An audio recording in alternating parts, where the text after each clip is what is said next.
My husband kissed me goodbye beneath the white lights of Terminal 4 and told me he would be in London for 7 days. 2 hours later, after my own flight to Boston was cancelled, I walked into the Meridian Crown Lounge looking for coffee and saw him sitting 12 feet away with another woman and a little boy who called him Dad. Michael had one arm around the woman's shoulders. The boy was climbing onto his lap with the careless confidence of a child who had done it 1,000 times before.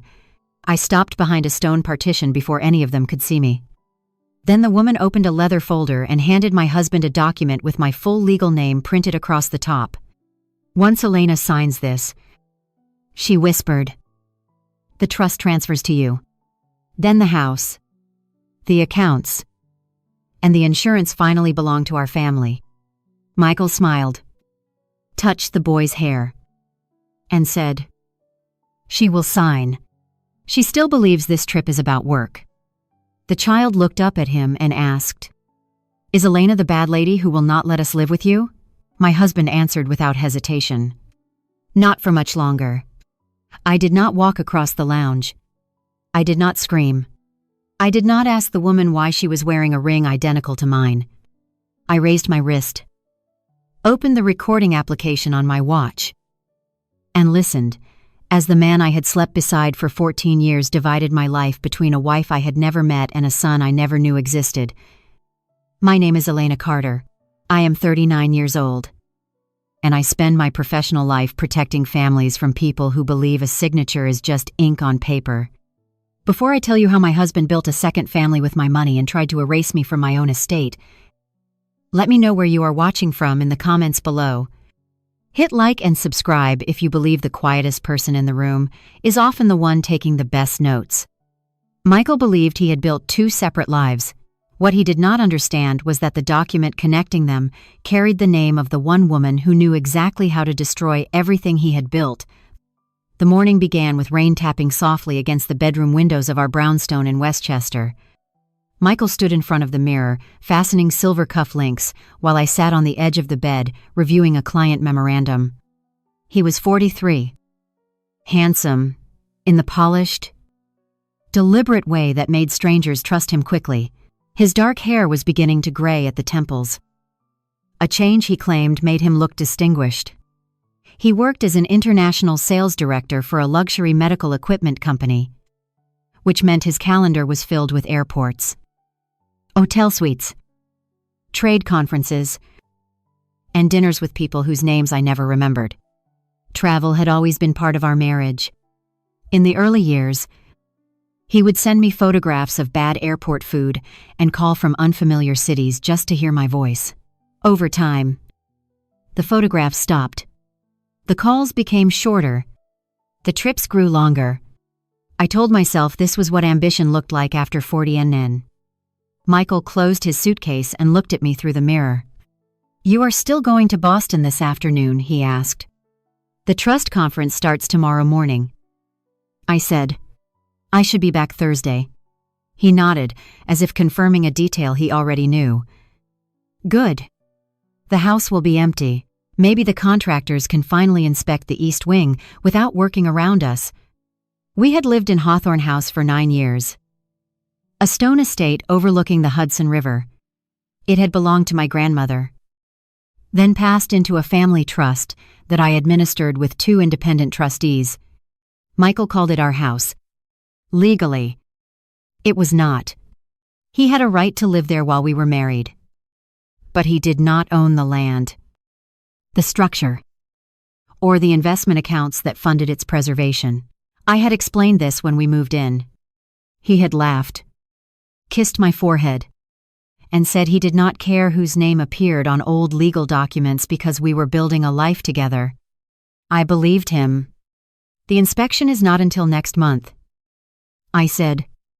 Michael's hand paused over the suitcase handle, only for half a second. But I noticed. I must have confused the dates. Probably. He smiled and crossed the room to kiss me. His lips touched mine with practiced warmth. "London," he said. 7 days. I will call when I land. Safe flight. At the front door. He turned back and looked around the entrance hall. His gaze lingered on the carved staircase, the stained glass window, and the portrait of my grandmother above the fireplace. There was something proprietary in the way he surveyed the room, as though he were memorizing an asset before a sale. Then the expression vanished. He lifted one hand and walked into the rain. I returned to my memorandum. 3 hours later, I stood in the security line at John F. Kennedy International Airport with a carry-on suitcase, a laptop case, and no reason to suspect that my marriage had already ended. My flight to Boston was scheduled for noon.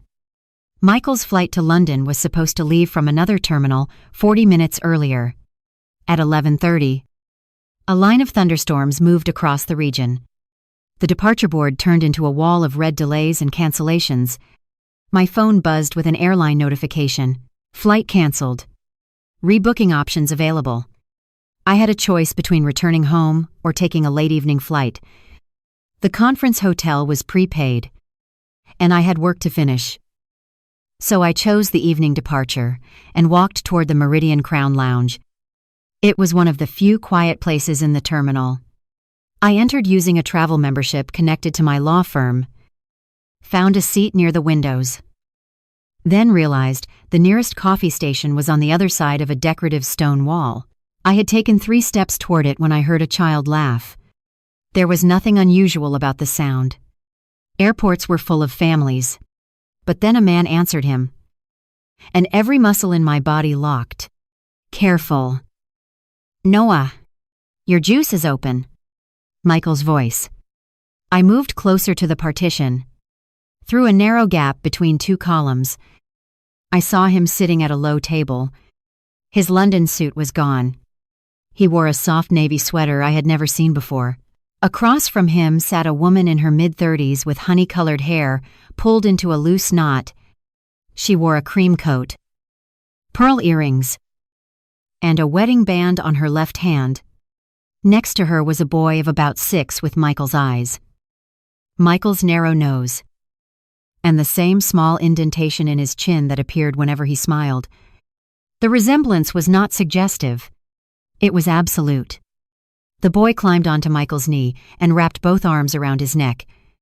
Dad, did you bring my passport? He asked. Michael reached into his briefcase and held up a dark blue booklet. Right here. Buddy. The woman smiled. He has asked me 5 times. Because last time Dad forgot. Noah giggled. Michael kissed the top of his head. I pressed one hand against the cold stone wall. For years, Michael had told me he did not want children. Early in our marriage, I wanted them desperately. After 2 miscarriages, I asked if we should consider adoption. He told me his travel schedule made parenthood impossible and that our marriage was enough. I grieved quietly, then rebuilt a future without children because I believed we had made that choice together. Yet there he was, holding a son who was old enough to remember the last time his father forgot a passport. The woman reached into a large leather tote and removed a folder. We need to go over this before Zurich.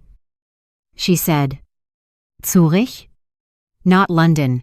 Michael set Noah in the chair beside him and lowered his voice. Rachel. Not here. I moved my wrist closer to the gap and activated the recorder. Rachel leaned forward. You said the airport was safer because Elena is flying to Boston. She should already be gone. Her flight left at noon. Then, stop acting nervous. Rachel opened the folder. The first page was angled toward me. At the top, in bold capital letters, I saw Elena Mary Carter. Beneath it were the words Certification of Incapacity and Activation of Springing Power of Attorney. The room seemed to tilt, but my legal training forced my mind into focus. A springing power of attorney becomes effective only after a specified condition occurs, often incapacity. The document in Rachel's hands claimed that I could no longer manage my financial affairs. A second page bore the name of my family trust. A third referenced Hawthorne House. Rachel tapped a highlighted paragraph. Once Elena signs the tax authorization on Monday, The signature page can be substituted. Dr. Salazar has already prepared the second certification. Then the trust recognizes you as acting agent. Michael's jaw tightened. Keep your voice down. I am tired of keeping everything down. You promised Noah we would move before school starts. You promised me the house would be ours. I have spent 8 years living in apartments while you go home to her. 8 years? Noah was 6. My stomach contracted so violently, I thought I might be sick. Rachel continued. The account in Luxembourg is funded. The insurance beneficiary change is drafted. All you need is her signature and 1 clean week before she notices. Michael looked toward the lounge entrance. I pulled farther behind the wall. She will not notice. He said, Elena reads documents for strangers all day and signs whatever I put in front of her at home. She trusts me. Rachel gave a bitter laugh. She is a trust attorney. She is emotionally exhausted. There is a difference. He said it with contempt. As if my trust in him were evidence of stupidity. Noah looked up from a game on his tablet. Are we going to live in the castle house? Rachel smiled at him. Soon. Will Elena be there? The woman's smile faded. Michael answered. No. Noah frowned. Is she the bad lady who will not let us live with you, not for much longer? That was the moment something inside me changed. The pain did not disappear. It hardened. Michael was not simply leaving me. He was building a false medical record to take control of my family trust. He planned to move his second family into my grandmother's home, redirect my insurance, and hide my liquid assets in an overseas account. The betrayal was intimate, financial, and criminal. I needed facts, not tears. Rachel removed another document. This still has her name in the beneficiary section. It will be corrected after activation, and if she fights it, she will not have access to the money to fight anything. Rachel studied him. Sometimes I think you enjoy this. I enjoy finishing what should have been finished years ago. Then why did you stay married to her? Michael's expression turned flat. Because Elena's trust was structured before we met, divorce would leave me with almost nothing. Incapacity gives me control. I stopped breathing. Rachel did not look shocked. She looked relieved that he had finally said it plainly. And after the transfer, she asked, We filed the separation documents. By then, the assets are protected. Protected from whom? From her? Rachel closed the folder. You told me she was unstable. She is. You also told me she signed everything voluntarily. She will. Rachel's eyes narrowed. For the first time, I saw uncertainty in her face. She had accepted his lies. But perhaps she had not understood how much of the plan depended on forgery. Michael reached across the table and covered her hand. 1 more week. Zurich. Then home. We close the apartment sale, move the money, and begin our life. She looked down at his hand. Our real life? Yes. Noah leaned over the table. Can we get pancakes before the plane? Michael laughed. Of course. A boarding announcement sounded for a flight to Zurich. They gathered their things. Rachel slid the folder into her tote. Michael lifted Noah's backpack and took the child's hand.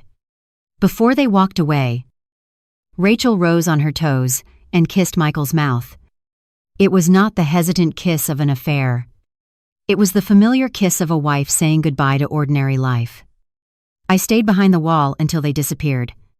Then I sat at the nearest empty table and placed both palms flat against the surface. My hands were steady. My heart was not. 14 years of marriage replayed in fragments, Michael, comforting me after the miscarriages. Michael telling me we did not need children. Michael traveling on Noah's birthdays. Michael returning home with gifts from cities where he had apparently been visiting another family. I wanted to collapse. Instead, I opened my laptop. The recorded call had saved automatically to an encrypted account. I duplicated it twice. Then I searched the name Rachel Monroe. Within minutes, public records gave me an address in Stamford, Connecticut. Property tax records showed she rented a 3-bedroom townhouse through a company called Meridian Family Services. The company's registered agent was a Delaware firm. I searched the Delaware filings. Meridian Family Services was owned by Northbridge Global Consulting. Northbridge's manager was listed as M. Andrew Clark. Michael's full name was Michael Andrew Carter. Clark was his mother's maiden name. I searched Rachel's social media. Most accounts were private, but an old public profile remained connected to a school fundraising page. There was a photograph of Rachel and Noah at a fall festival. Michael stood behind them wearing sunglasses and a baseball cap. The caption read, "Our Family Day." The post was 6 years old. I enlarged the photograph. Rachel wore a ring. Michael wore one too. I searched marriage records in Connecticut and New York. Nothing appeared under Michael Carter. Then I searched Michael Clark. A marriage certificate surfaced from a small ceremony in Vermont 8 years earlier. The groom was listed as Michael Andrew Clark. Divorced. The bride was Rachel Louise Monroe. The certificate number looked valid. But when I checked the county archive, a notation indicated the filing had been rejected because the groom's prior divorce decree was missing. Michael had staged a wedding. Rachel may have believed it was legal, or she may have known it was not. I could not determine which. I searched Noah's birth announcement.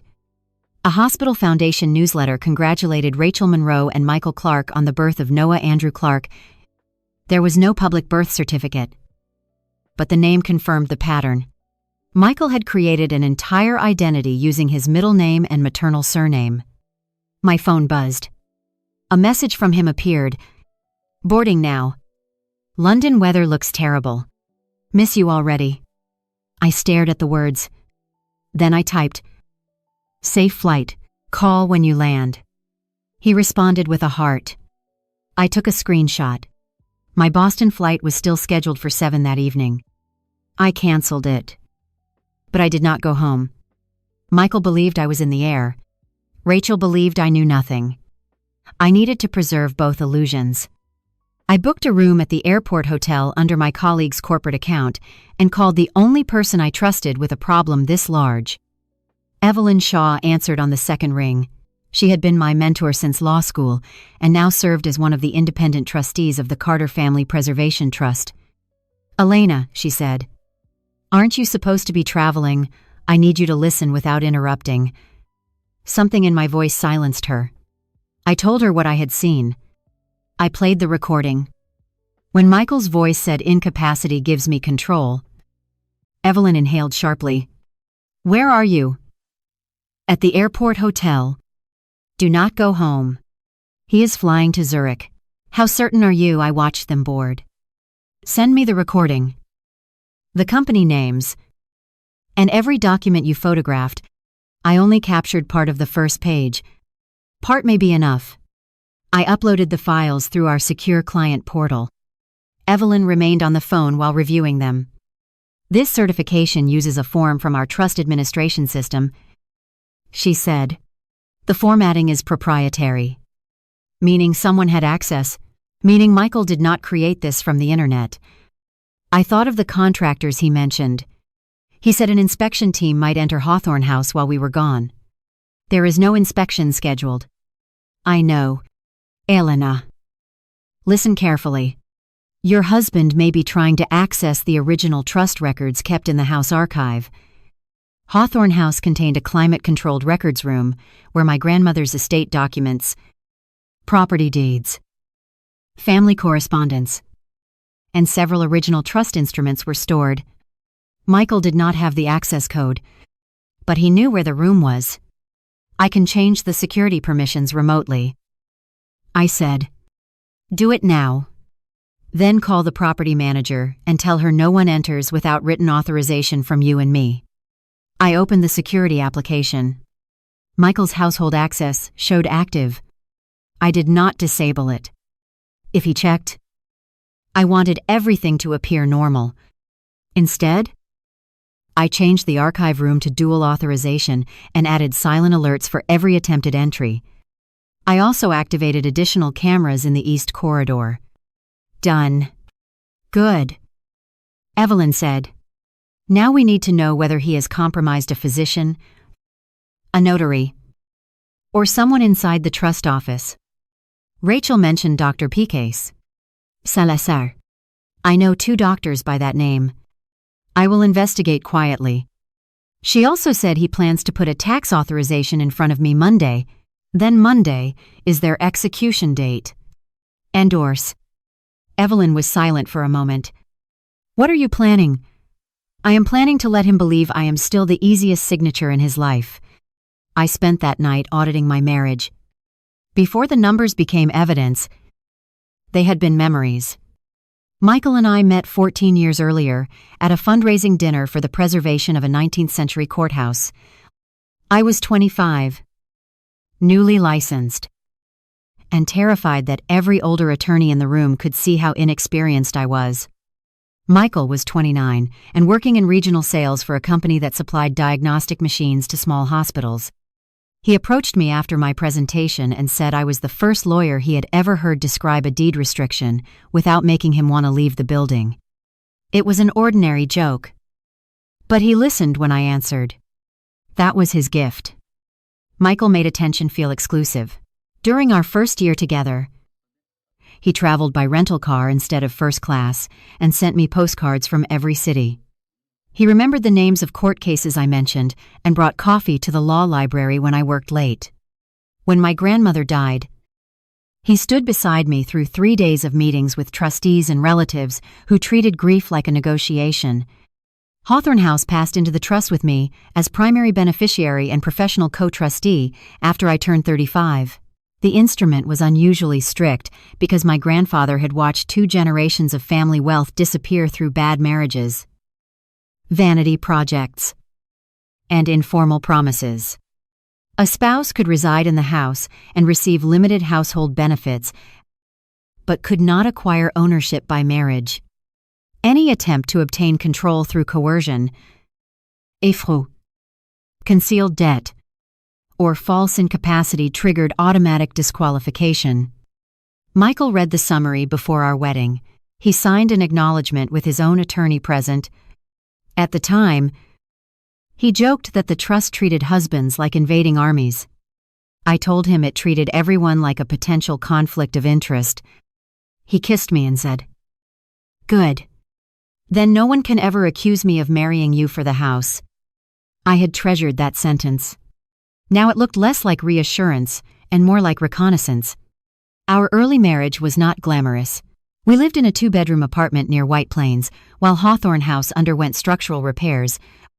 Michael's company failed to pay commissions during a merger, so I covered most expenses for nearly a year. I did not resent it. Marriage, I believed, meant that one person carried more when the other stumbled. When his credit score prevented him from leasing a reliable car, I guaranteed the loan. When he wanted an executive certification program, the trust could not legally pay for it. So, I used personal savings. When his first international promotion required entertaining clients before reimbursements arrived, I increased the joint account buffer. He thanked me every time. Gratitude slowly became expectation. Expectation became entitlement so gradually that I mistook the transition for comfort. By our 5th anniversary, Michael's career accelerated. He began attending conferences in Europe and Asia. He returned with tailored suits, expensive watches, and stories about executives who treated money like weather. He said image mattered in international sales. I agreed because his results were real. His income tripled. He repaid some of the money I had advanced and insisted on handling the household bill system to take something off my shoulders. That was when the first Meridian payment appeared. Though at the time, it looked like an ordinary property management invoice. The name Meridian Family Services sounded like a vendor supporting estate staff. Michael placed it among landscaping, security, and household payroll expenses. I approved quarterly summaries without opening every attachment because Dana verified physical work at the property and Michael assured me the remaining charges were travel-related maintenance arrangements. He understood exactly where my professional discipline weakened, not in law, but in love. I would never accept unsupported documentation from a client. From my husband, I accepted explanations because constant suspicion felt incompatible with intimacy. The miscarriages occurred during our 6th and 7th years. The first happened at 10 weeks. The second happened later and required surgery. Michael was attentive in public and difficult in private. At the hospital, he held my hand and told everyone I was strong. At home, he avoided the nursery we had begun planning. When I brought up adoption, he said he could not endure another process built around uncertainty. He framed the decision as concern for my health. "We have each other," he said. "Why keep asking life for more when it already gave us enough?" I wanted to believe the sentence was romantic. Rachel's timeline showed that she was already pregnant with Noah when Michael persuaded me to abandon adoption. He had not decided he did not want to be a father. He had decided he did not want to be a father with me. That realization did not arrive as jealousy toward Noah. It arrived as grief for the choice stolen from me. Michael had controlled not only our finances, but the shape of my future. He let me mourn the absence of children while privately preparing for a son. I searched travel calendars from those years. The dates aligned with medical appointments, prenatal visits, and Noah's birth. Michael had told me he was in Frankfurt when Rachel's public post showed him assembling a crib in Connecticut. He had claimed a delayed flight from Singapore on the day Noah was born. His expense report showed a hotel near the hospital. 2 weeks later, he returned home and held me through the anniversary of my second loss. I remembered thinking his tenderness felt unusually deep. Perhaps it was guilt. Perhaps he was rehearsing fatherhood in one home and sympathy in another. I would never know. The ambiguity was its own cruelty. Every photograph required reinterpretation. Every trip contained an alternate route. The private school payments began when Noah was 3. Michael categorized them as architectural consulting fees for Hawthorne House. The invoices used professional language-phased accessibility planning, environmental assessment, historic use compliance. Priya later confirmed the invoices were generated from a template stolen from a legitimate preservation company. The amount of work involved revealed obsession. Michael had not casually diverted money. He created documentation precise enough to survive routine audits. He knew I reviewed high-level summaries. He knew the independent trustees focused on major transactions. He kept individual payments beneath thresholds requiring dual approval, then accumulated them across years. It was financial grooming. Each successful transfer taught him how much he could take next time. I examined the secondary phone activity. The number ending in 2219 had connected to our home wireless network twice in the previous 6 months. One connection occurred during Christmas dinner. Rachel had not been in the house, which meant Michael brought the phone inside. The device connected at 1:14 a.m. After guests left, at that exact time, our security camera showed him walking from the kitchen toward his study, carrying a black case. The second connection occurred during my grandmother's memorial gathering, and he had used a hidden phone connected to his other family while standing in a house filled with mine. I requested cellular location records through counsel. They showed a pattern whenever Michael told me he was in London, Paris, Milan, or Dubai. The second phone often remained in Connecticut or New York. He created the illusion of international travel by routing company calls, sending old photographs, and scheduling messages across time zones. Some trips were real. Others were weekends with Rachel disguised by airport hotels and borrowed conference agendas. The complexity served 2 purposes. It hid his location and made me feel unreasonable for asking. International work was his shield. Any gap in communication could be blamed on flights. Security rules. client confidentiality, or time difference. I found emails in which Michael sent himself future-dated reminders to message me from supposed destinations. Send Elena Heathrow lounge photo. Tell Elena Zurich client dinner ran late. Use old Tokyo skyline. He had turned affection into a project management system. One archived calendar contained color-coded labels. Blue represented my schedule. Green represented Rachel. Gold represented Noah. Red represented trust activity. He knew my court dates, flights, trustee meetings, medical appointments, and family events. He scheduled his lies in the spaces between them. On days when both women might call, he created a manufactured crisis at work. On holidays, he divided time using delayed flights and emergency meetings. He spent Christmas morning at Hawthorne House, disappeared after lunch for a supposed client call, then appeared in Rachel's photographs opening gifts with Noah that evening. He returned before midnight carrying an airport parking receipt as proof he had been at work. The receipt came from a machine in a garage near Rachel's townhouse. The system was not perfect, but it did not need to be. It only needed both women to interpret inconsistencies in his favor. The more I learned, the more I understood that secrecy had been supported by social assumptions. His colleagues believed a successful man traveled. My family believed a loving husband deserved privacy. Rachel's friends believed a married woman knew her own spouse. Bank employees believed a confident husband speaking for his wife was efficient. Medical staff believed concern sounded like care. Each assumption became a small, unlocked door.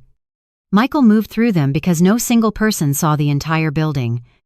My work as a trust attorney had taught me that fraud often survives through fragmentation.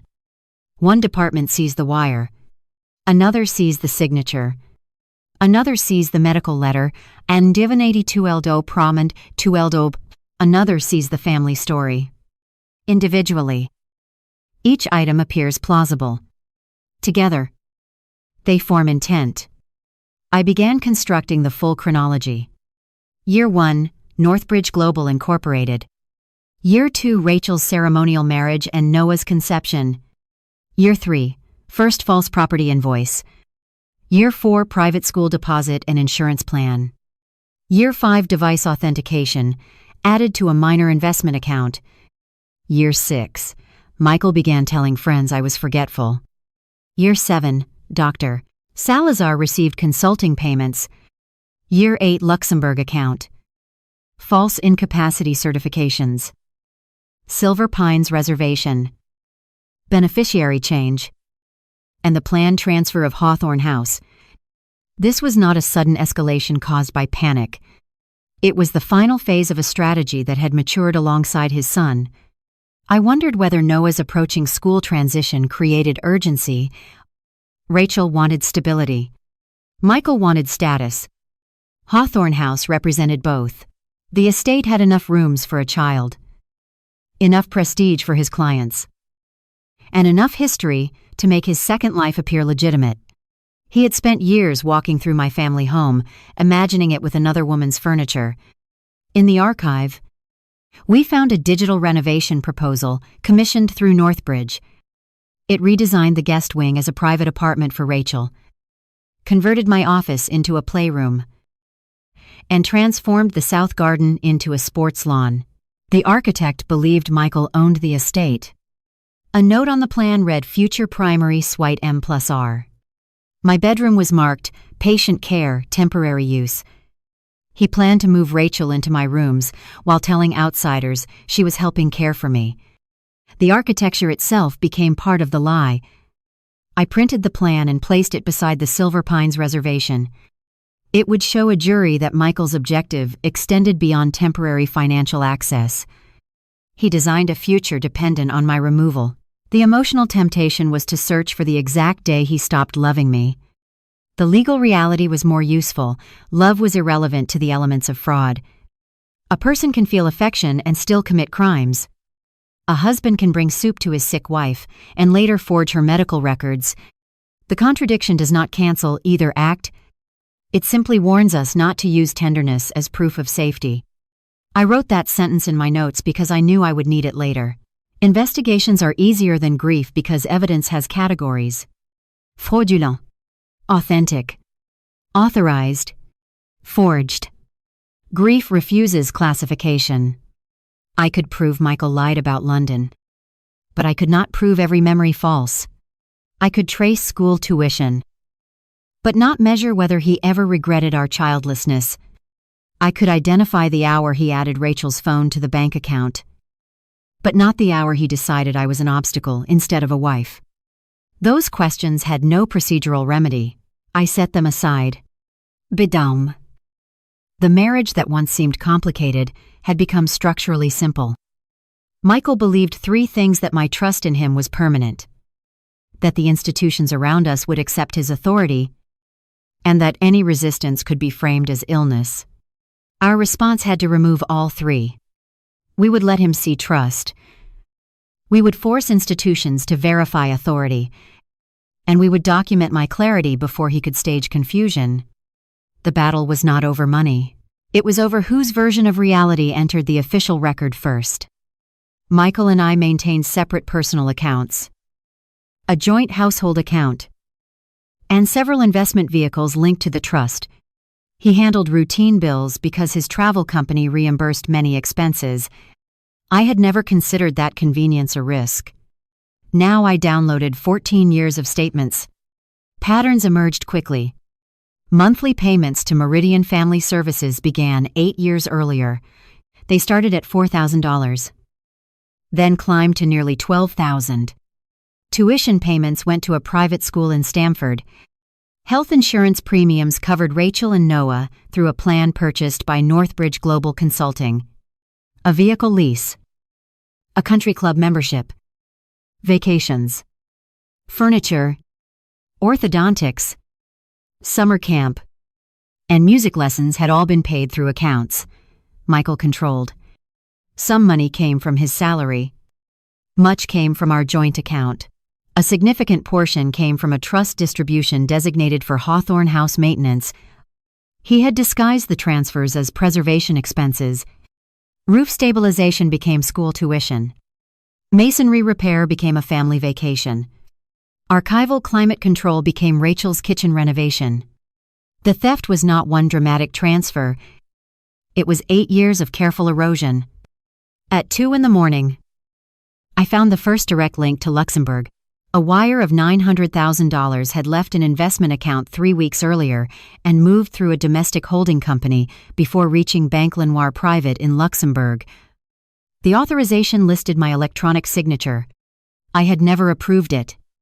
The transfer memo read, "International Asset Diversification." I examined the audit metadata. The request originated from an IP address associated with Michael's office. The authentication code had been sent to a secondary phone number, ending in 2219. I did not recognize it. Then I remembered the small black phone Michael sometimes carried on international trips, the one he said belonged to his company. I documented everything. At 3:15, an alert appeared from Hawthorne House. Archive corridor motion detected. I opened the camera feed. 2 men in work jackets stood outside the archive room. One carried a locksmith's case. The property manager, Donna, confronted them. The audio was clear. "Mr. Carter authorized us." One man said, "Mr. Carter does not own this property." Dana replied, "You need to leave. We have a work order. Then you can show it to the police." They left within minutes. I saved the footage. Michael was in the air. Yet his plan had continued. At 5 a.m, Evelyn called. "Doctor, Luis Salazar is a private neurologist in Manhattan. He has treated Michael's mother." "Has he treated me?" "No. Then he cannot certify incapacity." "He should not. But there is more. His clinic received a $75,000 consulting payment from Northbridge Global last month. A bribe. Possibly. We need evidence before we use that word." "What about the second certification? The trust requires 2 independent physicians. Michael may have one. We do not know the other. Rachel said, Dr. Salazar prepared the second certification. That wording matters. There may already be a first. I looked at the copied document. Evain. Can the trust be activated without my direct examination? Not lawfully. But if he presents forged certifications and a substituted signature page to a financial institution that does not investigate deeply, he could create temporary access before we stop him. Temporary is all he needs to move the money. Exactly. Then we do not stop the meeting Monday. Elena. We control the trust office. We alert the banks. We let him present the documents. We document intent. Evelyn understood. You want him to complete the act.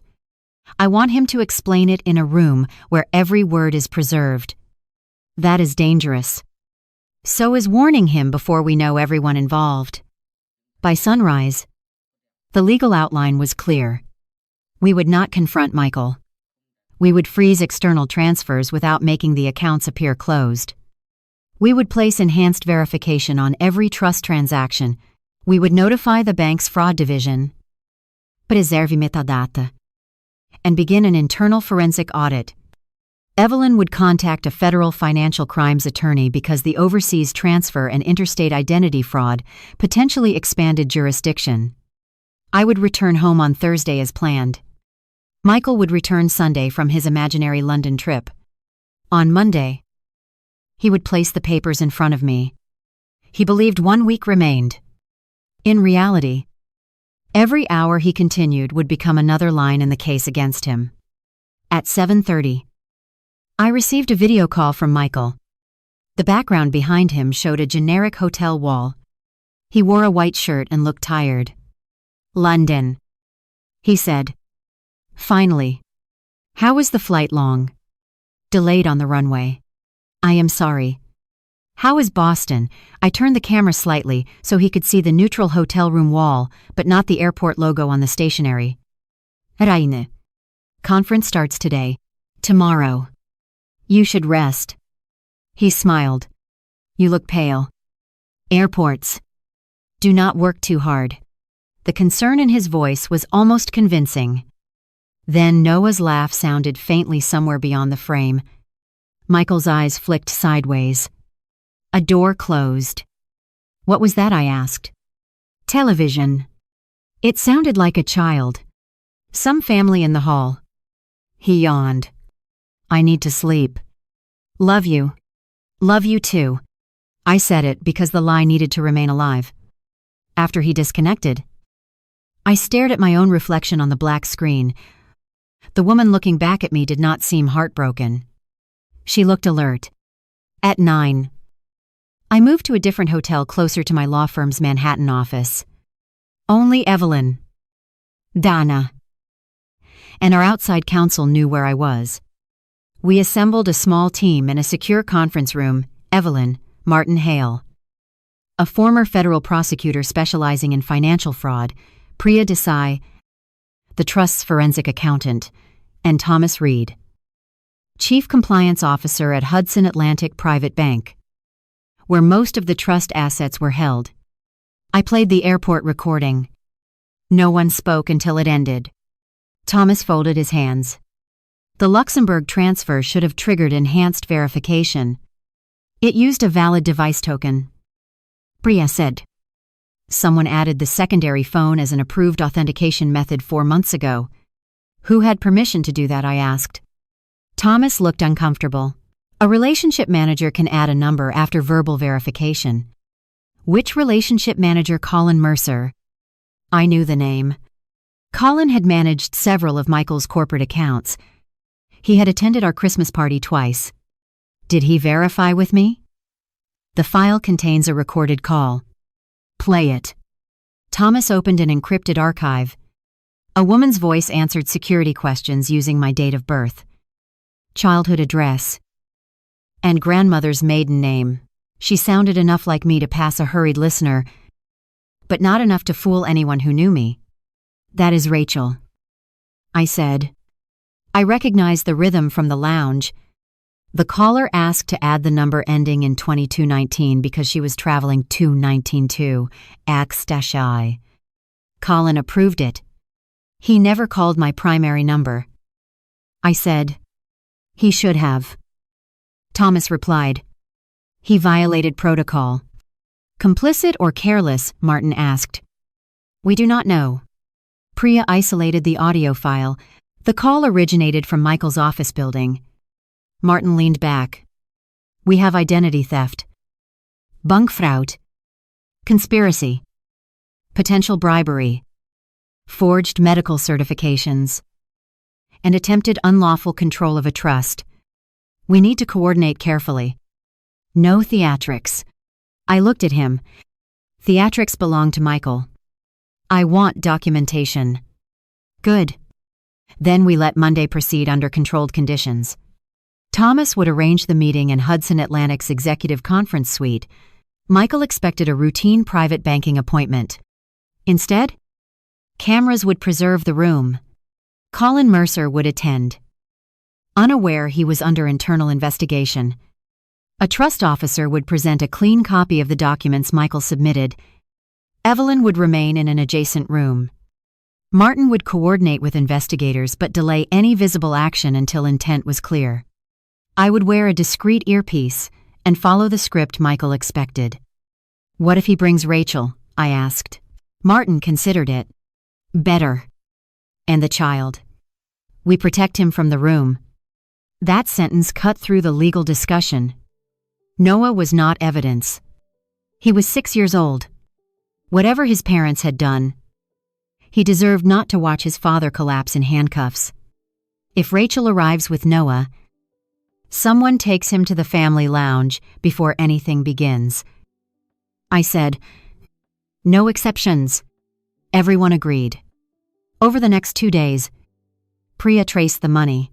The scale of the deception expanded beyond anything I imagined. Michael had diverted $3.8 million over 8 years. He created false invoices from restoration vendors, submitted them as trust expenses, then routed the payments through Northbridge Global and Meridian Family Services. He used the money to support Rachel and Noah, purchase a condominium in Manhattan, fund an overseas account, and invest in a private clinic connected to Dr. Salazar. The condominium was scheduled to close the following Friday. The buyer was Rachel Monroe. The down payment came from the Luxembourg account. Michael had promised Rachel a home purchased with money stolen from me. But the most chilling discovery involved my life insurance. 2 months earlier, Michael submitted a beneficiary change request, naming Northbridge Global Consulting as trustee for a dependent child. The request bore a forged version of my signature. The insurer rejected it because the notarization was incomplete. Michael had scheduled a mobile notary to visit Hawthorne House on Monday evening. After the bank meeting, the same evening he planned to ask me to sign the supposed tax documents. "He wants the bank authority first," Priya said. "Then the insurance. And the house. The draft trust amendment grants him authority to transfer residential property for your care." "My care. He intends to claim that moving you to a private facility requires selling or leasing Hawthorne House." Martin's face remained controlled, but his voice hardened. "Where did he plan to put you?" Priya opened another file. Northbridge had paid a reservation deposit to Silver Pines Wellness Center, a private psychiatric facility in Pennsylvania. The admission form listed me as a prospective patient suffering from delusions, paranoia, and aggressive behavior. Michael was named emergency contact. Dr. Salazar's signature appeared at the bottom. I read the page twice. The words did not change. My husband planned to take my money, declare me mentally incapable, and place me in a facility long enough to complete the transfers. "Can he admit me without consent?" I asked. Martin answered carefully, "Not lawfully based on this document alone, but a staged crisis, a false report, and a cooperative physician could create temporary confinement." "How long?" "Long enough to frighten someone, long enough to limit communication, long enough to move assets if safeguards fail. Evelyn reached across the table and covered my hand. He will not get near you. I looked at the admission form. He already has. The betrayal had changed shape again. I had thought Michael wanted my wealth. Now I understood he wanted my credibility. If he could make people question my mind, every objection I raised would become proof of the condition he invented. It was gaslighting, converted into paperwork. That night, alone in the hotel, I remembered small moments from the previous year. Michael telling friends I was forgetful. Michael joking that I repeated myself. Michael insisting I had misplaced documents he had moved. Michael telling my sister that stress made me irrational. He had been building a narrative. Not loudly, patiently, one anecdote at a time. I opened old messages. There it was. Elena seems overwhelmed lately. She forgot our dinner reservation. She is becoming suspicious of everyone. He sent versions of those statements to family, friends, and colleagues. He was not merely preparing documents. He was preparing witnesses. I created a second file and named it Reality.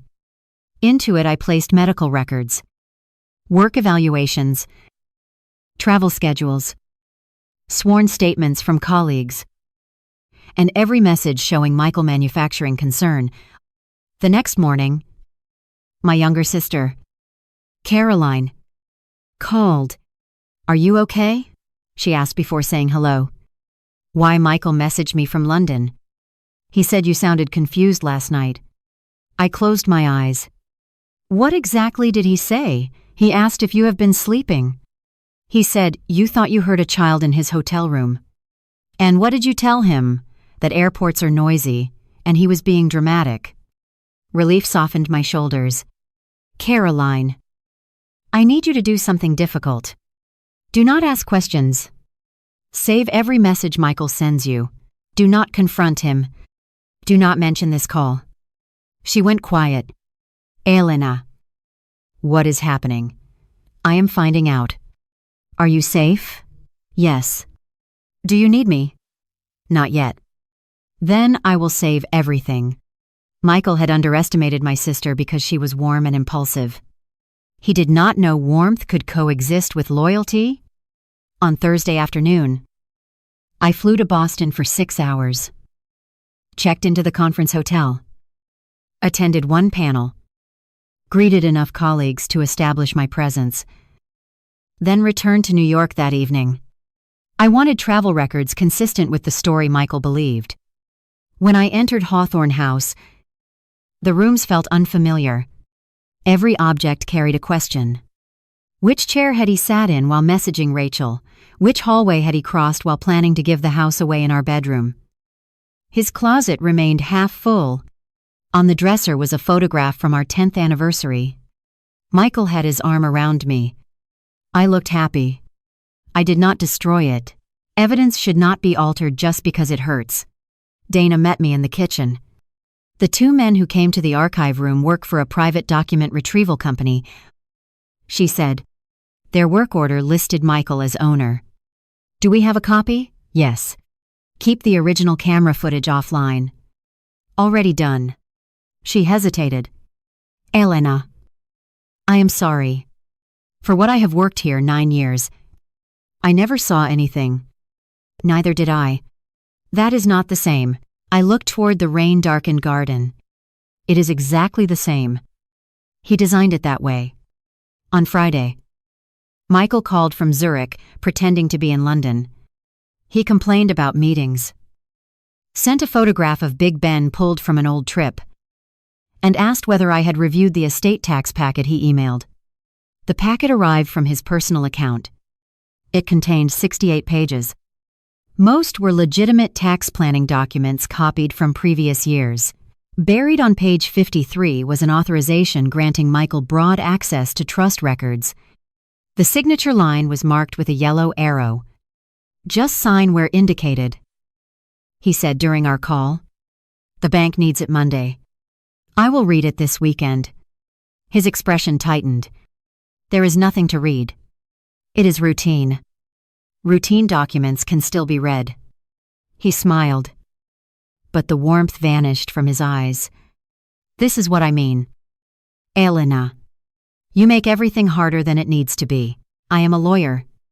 At home, you are my wife. There it was. The division he relied on. At work, I was competent. At home, I was supposed to surrender judgment. I will sign Monday, I said. His shoulders relaxed. Thank you. Anything else? The mobile notary may stop by in the evening for the insurance review. Insurance just beneficiary.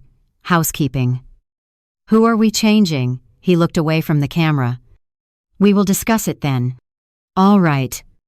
I knew I could count on you. After the call, I forwarded the packet to Martin. Page 53 was not the final trap. It was a bridge. Once signed, it would allow Michael to request certified copies of trust records and pair them with the forged incapacity documents. We replaced the packet with an identical-looking version whose authorization language was narrowed and watermarked. Michael would see a signature but receive no legal power. More importantly, the bank meeting would require him to identify the documents he believed I had signed.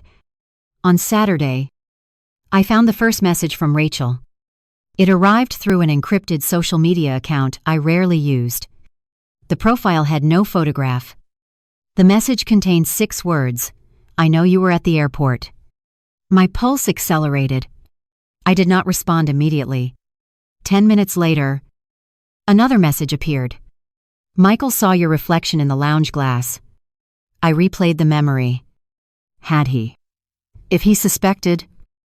Why? Continue. A third message. He thinks he imagined it. I do not. I typed, "What do you want?" Her reply came quickly. To know whether I am his wife or his accomplice. I studied the screen. This could be a trap. It could also be the first crack between them. I wrote, "You are not legally married to him. The Vermont filing was rejected 8 years ago." She did not respond for several minutes. Then he showed me a certificate. I sent the archive notation. She replied with a photograph of the framed certificate hanging in her home. The seal looked authentic. The filing number matched the rejected application. Michael had framed a document that never created a marriage. Rachel wrote, "He said you divorced him before we met." I answered, "I have been married to him for 14 years.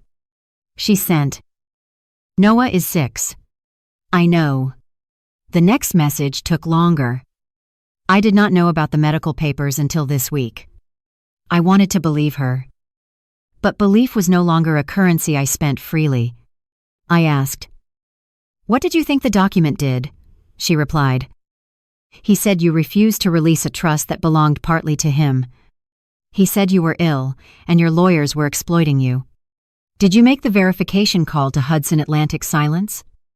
Then, yes. He said it was to confirm a family account. I wrote, "You impersonated me." She replied, "I know that now." The honesty of the answer disturbed me more than denial would have. I asked, "Why contact me?" Her response appeared in pieces. "Because yesterday I found a draft email from him to his lawyer. It says if the transfer fails, I altered the forms without his knowledge. He plans to blame me." That matched the pattern. Michael did not build partners. He built shields. I asked her to send the draft. She did. The metadata looked real. Michael instructed an attorney to prepare a statement portraying Rachel as an unstable former employee who forged documents to pressure him. He planned to deny paternity of Noah publicly, if necessary. I read the sentence twice. There is no legally recognized relationship between Mr. Carter and Ms. Monroe, and any claim regarding the child remains unverified. He was ready to erase his son as easily as he planned to erase me. Rachel wrote, "Is Hawthorne House yours?" "Yes." "Does Michael own any part?" "No." He told Noah it would be his home. I know. I could imagine her sitting in the townhouse, looking at a child who trusted a man neither of us recognized anymore. Sympathy did not absolve her. She had impersonated me, helped conceal money, and accepted a relationship built on a married man's lies. But she was also holding evidence we needed. I wrote, "Do not confront him. Bring Noah to the bank Monday, if that is what Michael expects.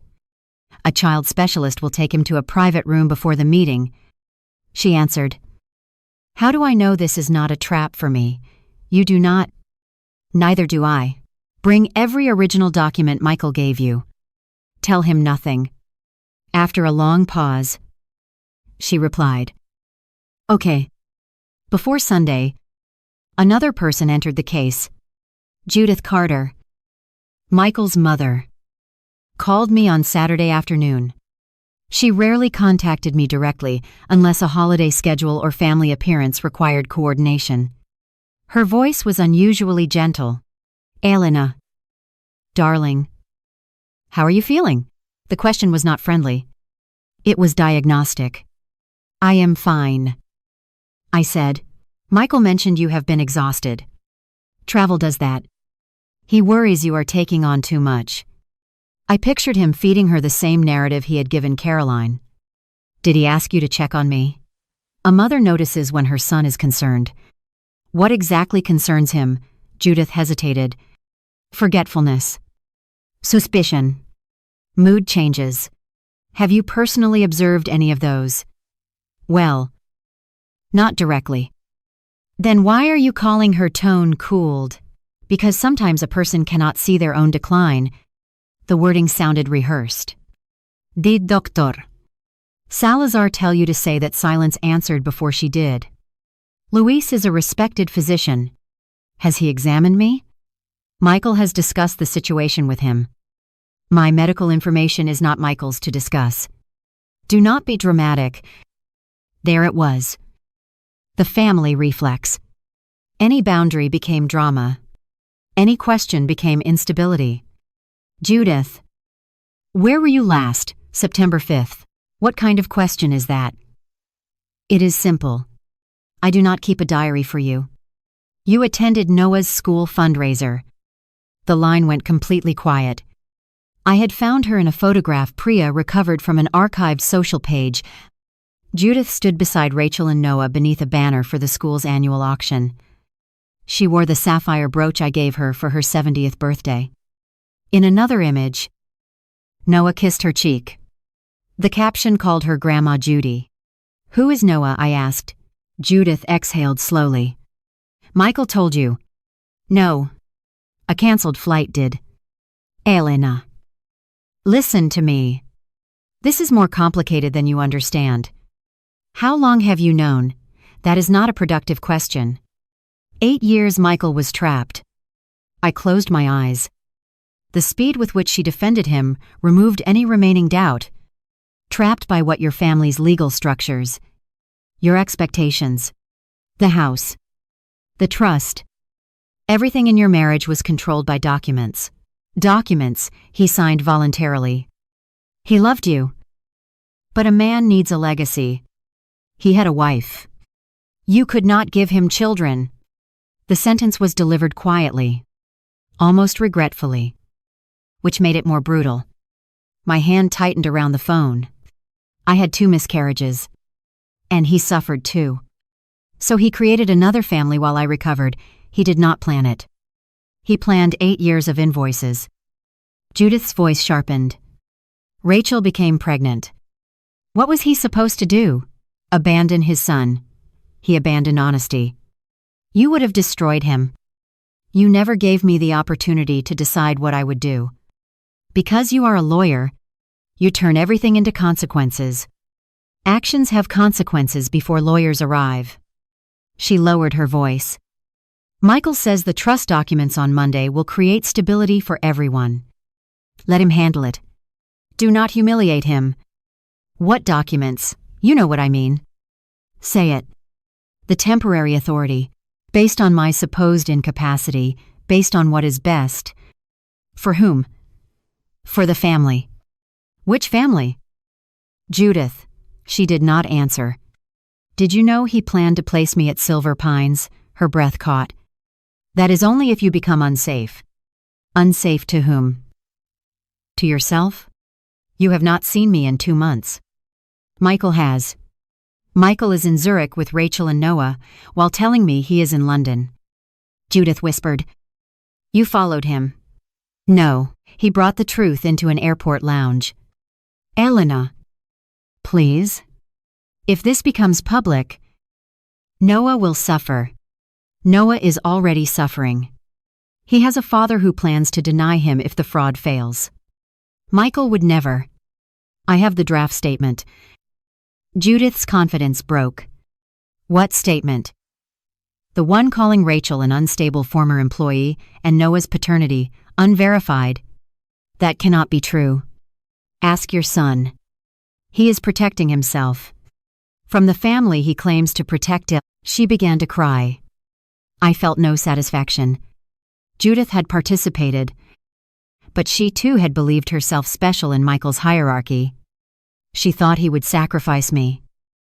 Not her grandson. What did he ask you to do? I said. Nothing. Judith. He asked me to speak with Louise about a diagnosis you knew was false. He said you were under strain. What else? I signed a statement. What did it say? That I observed memory problems. Did you? You forgot my birthday dinner last year. I was in court on an emergency guardianship hearing. I sent flowers and called you. Michael said you forgot. He knew why I was absent. Judith began breathing rapidly. I did not know about Silver Pines. Send me the statement. I cannot. Then investigators will obtain it. Investigators, this is no longer a family discussion. Elena. Do not do this. I did not forge medical records. He is your husband. That made his access easier. It does not make the act smaller. What will happen to me? Finally. The honest question. Not what happened to me. What will happen to her? That depends on what you signed. What you knew. And whether you tell the truth now. Are you threatening me? I am describing cause and effect. She remained silent. Send the statement to my attorney within 1 hour. I said, preserve every message from Michael and Dr. Salazar. Do not delete anything. Do not warn Michael. I cannot betray my son. You already helped him betray his wife and child. Decide whether loyalty requires you to continue. 43 minutes later, Evelyn received a scanned affidavit signed by Judith. It claimed she had observed me forget names, become paranoid about household staff, accuse Michael of theft without basis, and wander Hawthorne House at night disoriented. Every statement was false or distorted. I had forgotten the name of a temporary caterer once. I had questioned an unexplained vendor charge. I walked at night after insomnia caused by grief. Ordinary moments had been converted into symptoms. Judith also forwarded messages from Michael, instructing her how to answer likely questions. Emphasize gradual decline. Do not mention trust dispute. Say Elena becomes angry when corrected. Louise says emotional resistance supports the assessment. The messages were devastating because they showed coordination. Martin immediately arranged for Judith to be interviewed after the Monday meeting. She was not told the full investigation plan. We needed Michael to continue believing she remained loyal.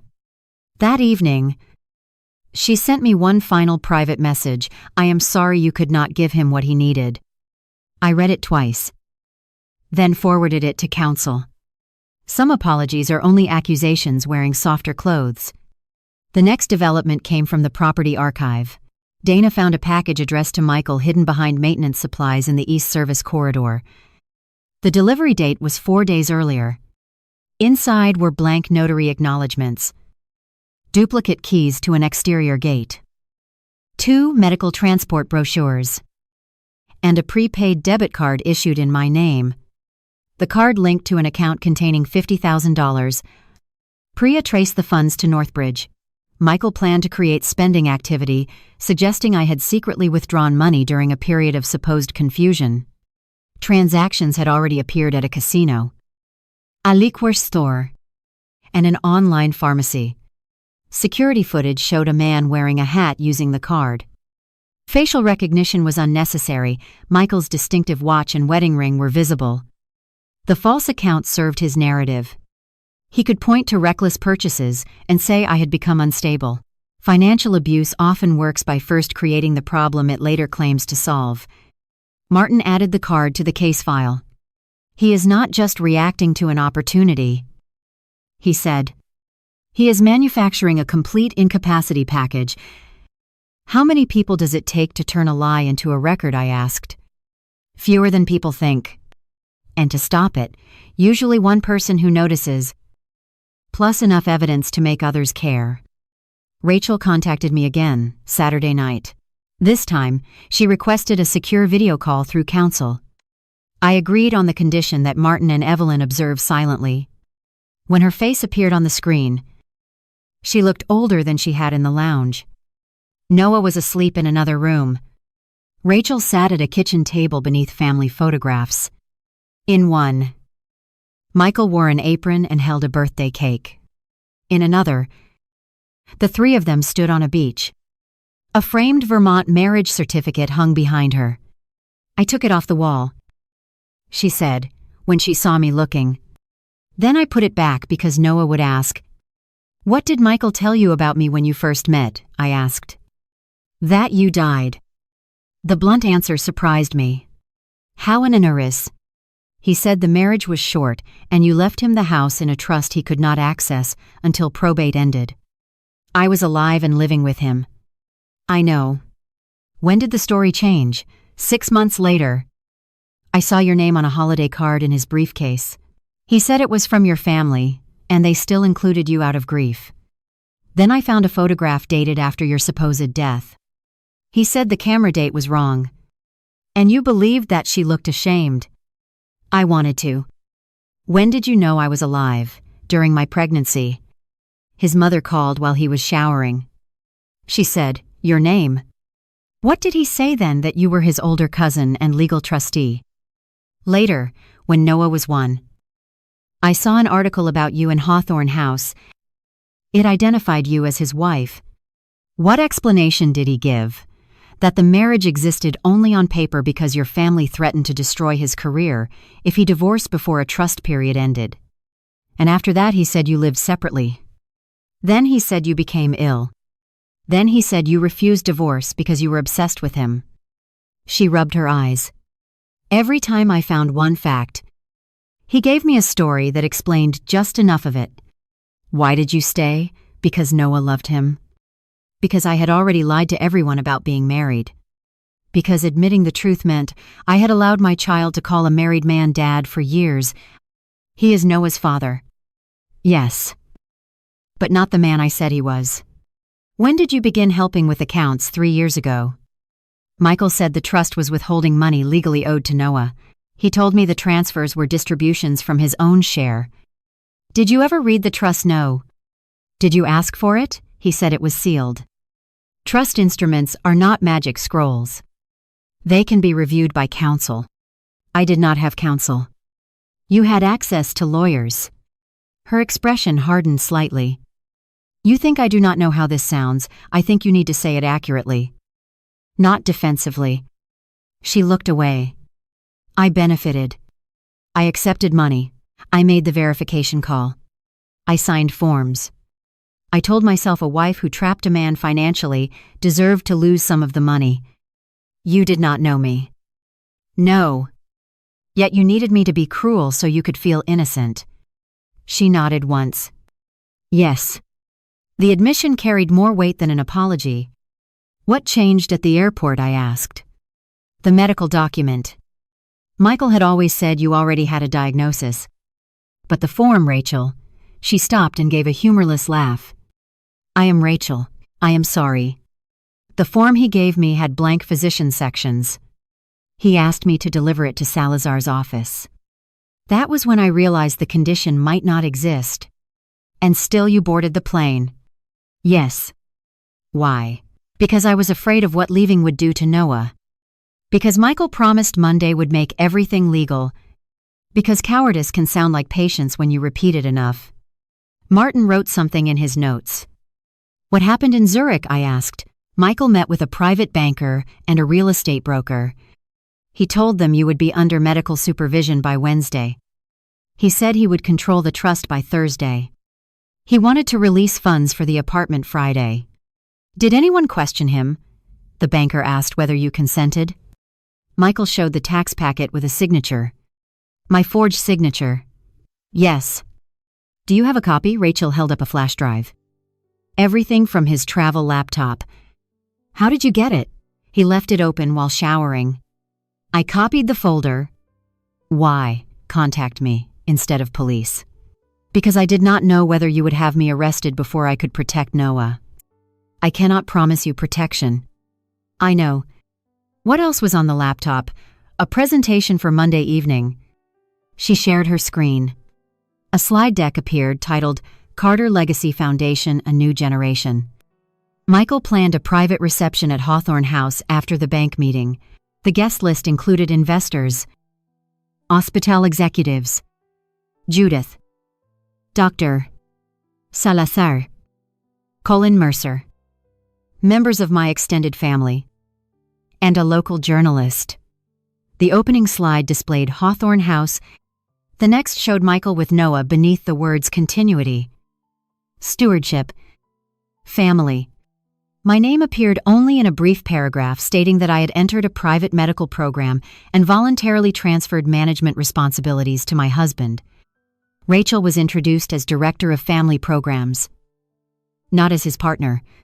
He told me the reception would announce us. She said, "The presentation hides me. He planned to keep you hidden even after taking control. There is a later version." She opened another file. In it, Michael described Rachel as a longtime family advisor and Noah as a relative under guardianship. He did not plan to acknowledge their relationship publicly. He wanted the image of a devoted husband protecting an ill wife while mentoring a child. Rachel stared at the screen. He was never going to choose me. He chose control. The gala created a second opportunity. The bank meeting would document the attempted activation. The evening reception would show the public narrative he intended to use. Martin advised canceling it. I disagreed. If we stop him at the bank, he claims confusion and private contingency planning. If he publicly presents the false story, we document motive and dissemination. You want the reception to proceed. Under control. Evelyn considered the legal risk. Hawthorne House is your property. Exactly. Dana could secure the building. Investigators could remain nearby. Guests would be informed only if necessary. We would not expose medical or child information recklessly, but we could allow Michael to reveal his prepared narrative before serving warrants. Martin warned that public settings create unpredictability. So does letting him define the story first. I said. We compromised. The bank meeting would proceed in the morning. If investigators determined they had sufficient evidence and no safety risk, Michael would be released pending immediate coordinated action, allowing the evening presentation to begin. If he attempted flight or violence, the reception would be canceled and he would be detained. Michael would believe the bank authorization succeeded because the altered packet generated a temporary confirmation screen designed by Hudson Atlantic's fraud team. He would go to Hawthorne House expecting to announce his control. Instead, every door, camera, and document would remain under mine. Rachel agreed to appear only after Noah was placed with her sister. He should not be there. I said, Michael expects him. Then Michael can be disappointed. For the first time, Rachel smiled faintly. He is not used to that. I did not smile back. We were not friends. We were two witnesses coordinating around a child and a crime. That distinction mattered. Before ending the call, Rachel said, There is something else. She held up a small velvet box. Inside was my grandmother's emerald brooch. Missing from Hawthorne House for almost 2 years, I had believed it was misplaced during restoration. Michael gave it to me after Noah's 5th birthday. She said, "He said it belonged to his grandmother. It belonged to mine. I will bring it Monday. Do not wear it." I would not. After the screen went dark, I sat very still. Money can be restored. Property can be recovered. The brooch was not valuable compared with the trust. But seeing it in Rachel's hand made the theft intimate again. Michael had walked into my grandmother's room, taken an object from her jewelry box, and used it to decorate the woman he called his real wife. He did not merely finance a second family from my life. He curated it with pieces of my history. That night, I changed the presentation plan. If the reception proceeded, the brooch would become the first object returned publicly to Hawthorne House, not as humiliation for Rachel, but as proof that everything Michael presented as his legacy had been taken from someone else. Sunday evening, Michael returned home carrying a Harrods shopping bag to support the London fiction. He looked tired but pleased. I met him in the entrance hall wearing soft gray trousers and a sweater. The picture of an unsuspecting wife. He kissed my cheek. "I missed you." "Did you?" The words escaped before I could soften them. He studied my face. "Of course." I smiled. "I missed you too." He handed me the bag. Inside was a silk scarf. The receipt, carelessly tucked beneath the tissue, came from a Zurich department store. I pretended not to notice. Over dinner, he described meetings that never happened. He named colleagues who were actually in Chicago. He complained about rain in London on a day the city had clear skies. Each lie settled between us like dust. "Did you review the packet?" he asked. "Yes. And I will sign at the bank." "Why not now?" "You said they needed to witness it." He recovered quickly. "Right. Better. Will anyone else attend? Just Colin and a trust officer." "No lawyers. Why would we need lawyers? We usually have Evelyn present for trust amendments." Michael's fork paused. "This is not an amendment." "Then, what is it?" "Administrative housekeeping." "You seem nervous." His eyes hardened. "You seem suspicious." I asked a question. "You have been doing that a lot lately." "Questions are part of my job." "This is not your job." Again. The division. Wife means obedience. Professional means threat. I lowered my gaze. "I am sorry. Travel exhausted me." He relaxed. "I know. That is why I worry about you." He reached across the table and touched my hand. "Sometimes you do not realize how overwhelmed you have become." I let my fingers remain beneath his pain. "Maybe you are right." The satisfaction in his expression told me exactly what he heard. She is accepting the diagnosis. "After Monday," he said gently, "everything will be easier." For whom he smiled. For us. That night, he slept beside me. I remained awake listening to his breathing. At 2:30, he rose quietly and carried his phone into the bathroom. Through the wall, I heard him whisper, "She suspects nothing. A pause. Bring the originals. Colin needs them." Another pause. "Noah should come. It makes us look like a family client." He laughed softly. "By tomorrow afternoon? We are done waiting." He returned to bed and placed one arm around my waist. I stared into the darkness. Michael believed tomorrow would transfer my life into his hands. He did not know the hands waiting across the conference table belonged to bankers, lawyers, investigators, and the other woman he had already prepared to sacrifice. Monday morning arrived bright and cold. I dressed in a charcoal suit, pinned my hair back, and placed the signed replacement packet into a leather portfolio. Michael wore his best navy suit. He seemed almost cheerful. In the car, he spoke about lunch after the meeting. We should celebrate. he said. What are we celebrating? A fresh start. That sounds significant for administrative housekeeping. He glanced at me. You are in a mood. I am observant. He turned toward the window. At Hudson Atlantic Private Bank. A receptionist escorted us to the 27th floor. The executive conference room overlooked the city. A long walnut table occupied the center. Colin Mercer stood near the windows, smoothing his tie. He was 50. Silver-haired. And usually confident. That morning, perspiration shone along his hairline.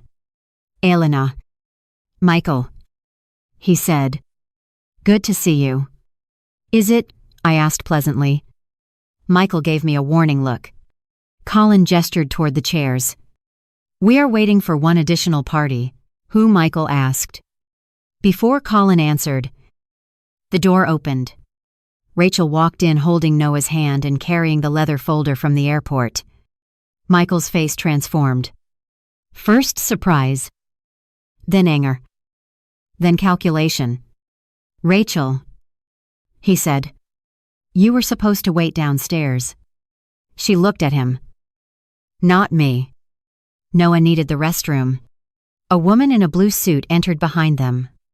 I am Dr. Maya Benton, the bank's family support specialist.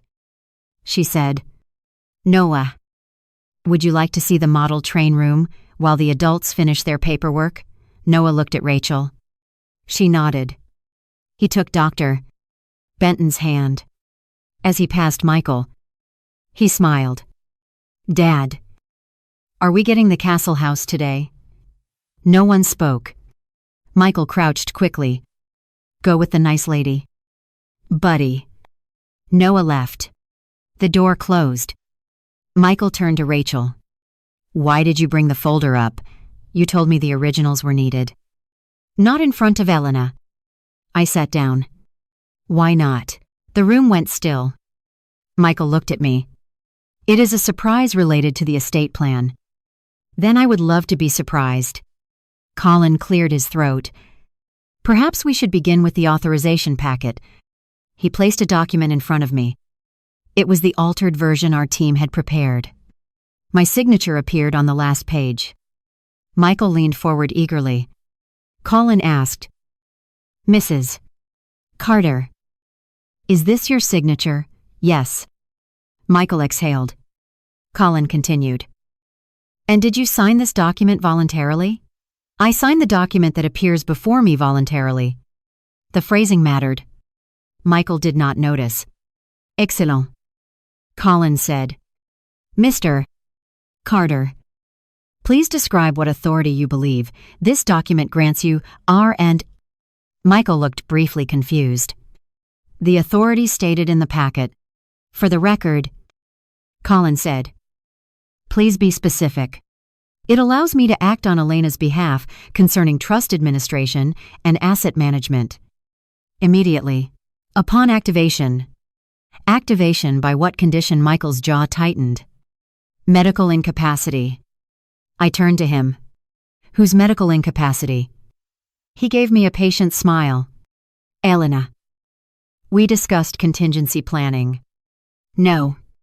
You called it tax housekeeping. You may not remember every conversation. Rachel looked down at the table. Colin placed another set of papers beside the first. Are these the supporting certifications? Michael glanced at Rachel. She opened the leather folder and removed 2 documents. One bore Dr. Salazar's signature. The other bore the name Dr. Miriam Cho. I knew Dr. Cho? She was a retired physician who had died 11 months earlier. Michael had forged a dead woman's certification. Colin asked, Mr. Carter, did you obtain these documents? They were provided through the family's medical advisors. Which advisors? Dr. Salazar coordinated them. Have either physicians examined Mrs. Carter? Michael's expression sharpened. Her condition is well documented. By whom? This is becoming unnecessarily adversarial. I folded my hands. You are attempting to declare me incapacitated. Adversarial seems appropriate. He turned to me. Elena, you have been confused for months. Your family is worried. I am trying to protect you. Which family? Rachel closed her eyes. Michael's face lost color. I continued. The wife sitting beside you, or the wife sitting across from you? Colin stared at the table. Rachel whispered, He told me you were divorced. Michael stood abruptly. This meeting is over. The conference room door opened. Evelyn entered first, carrying a red file. Martin Hale followed. Behind him came Thomas Reed, the bank's chief compliance officer, and 2 investigators in plain clothes. Michael froze. Sit down, Martin said. His voice was calm, but the room obeyed it. Michael remained standing. Who are you? Counsel for Mrs. Carter and the Carter Family Preservation Trust. Elena.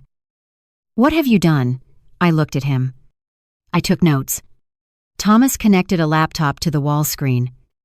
The Hudson Atlantic logo disappeared. An audio waveform appeared. Michael's voice filled the room. She will sign. She still believes this trip is about work. Then Rachel's voice. Once Elena signs this, the trust transfers to you. Then the house, the accounts, and the insurance belong to our family. The recording continued through the line that had ended my marriage. Divorce would leave me with almost nothing. Incapacity gives me control. Michael stared at the speakers as if sound itself had betrayed him. Rachel began to cry silently. He turned on her. You recorded me. She did not. I said. I did. He looked at me with genuine fear for the first time. You were at the airport, 12 feet away. Why did you not say anything? Because you were still talking. Thomas changed the screen. A diagram of companies and transfers appeared. Northbridge Global, Meridian Family Services, Banque Lenoir, Silver Pines Wellness Center, Dr. Salazar's Clinic, the condominium purchase, the false restoration invoices, 8 years of money moved in neat red lines. This is private marital information, Michael said. Martin answered. It is also evidence of bank fraud, wire fraud, identity theft, forgery, money laundering, attempted unlawful confinement, and conspiracy. That is absurd. Is it? Martin opened the red file. Dr. Miriam Cho died last year. Yet her signature appears on a medical certification dated 3 weeks ago. Michael's eyes flicked toward Rachel. She shook her head. I never saw that one. She said. You brought the folder. He snapped. Because you gave it to me. You altered the documents. No. You made the verification call. Because you told me Elena had authorized it. Michael turned to the investigators. This woman has been stalking me for years. She is unstable. Rachel recoiled as though struck. He continued. There is no legal relationship between us. The child may not even be mine. The cruelty landed exactly as the draft email predicted. Rachel stared at him. You held him when he was born. That proves nothing. Her tears stopped. Something colder replaced them. She reached into the folder and removed a sealed envelope. You asked me to bring the originals, she said. I brought everything. She handed the envelope to Martin. Inside were copies of messages, travel records, account instructions, voice notes, photographs, and the rejected Vermont marriage filing Michael had framed as valid. Rachel also produced the second phone ending in 2219. He gave this to me, she said. He told me to answer security calls as Elena. Michael's composure cracked. You, stupid. Finish that sentence. One investigator said. Michael sat down. Thomas displayed the recorded bank verification call. Rachel's voice answered my security questions. Colin Mercer closed his eyes. Mr. Mercer, Thomas said. Did you approve this device without contacting Mrs.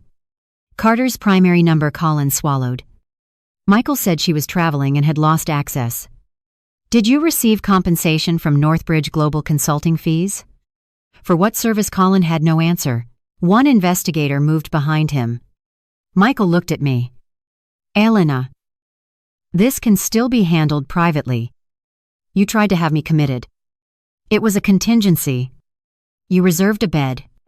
You have not been well. I argued with you twice in 1 year. You turned disagreement into diagnosis. I was protecting the estate. From its owner, he leaned forward, lowering his voice. Think about what this scandal will do to the Carter name. I almost laughed. For 14 years, he treated my family name as an account number. Now he invoked its dignity. Evelyn opened the original trust instrument. The Carter Family Preservation Trust contains a misconduct clause.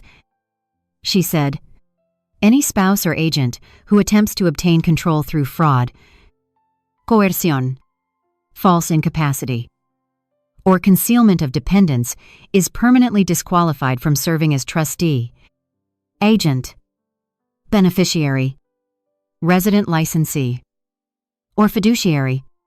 Michael stared at her. I am Elena's husband. You were a permitted resident of Hawthorne House because of the marriage. Evelyn replied, that permission has been revoked. She cannot evict me from my home. It was never your property. Rachel whispered. You said you owned it. I looked at her. He did not. Evelyn continued. All transfers initiated through your authority have been frozen. The Luxembourg account is under restraint. The condominium closing has been cancelled. The insurer rejected the beneficiary alteration and referred the matter for investigation. You have no access to the trust, Hawthorne House, or any related accounts. Michael's face became gray. What about my personal accounts? Thomas answered. Accounts receiving suspected stolen funds are subject to review. My company stock, Martin said.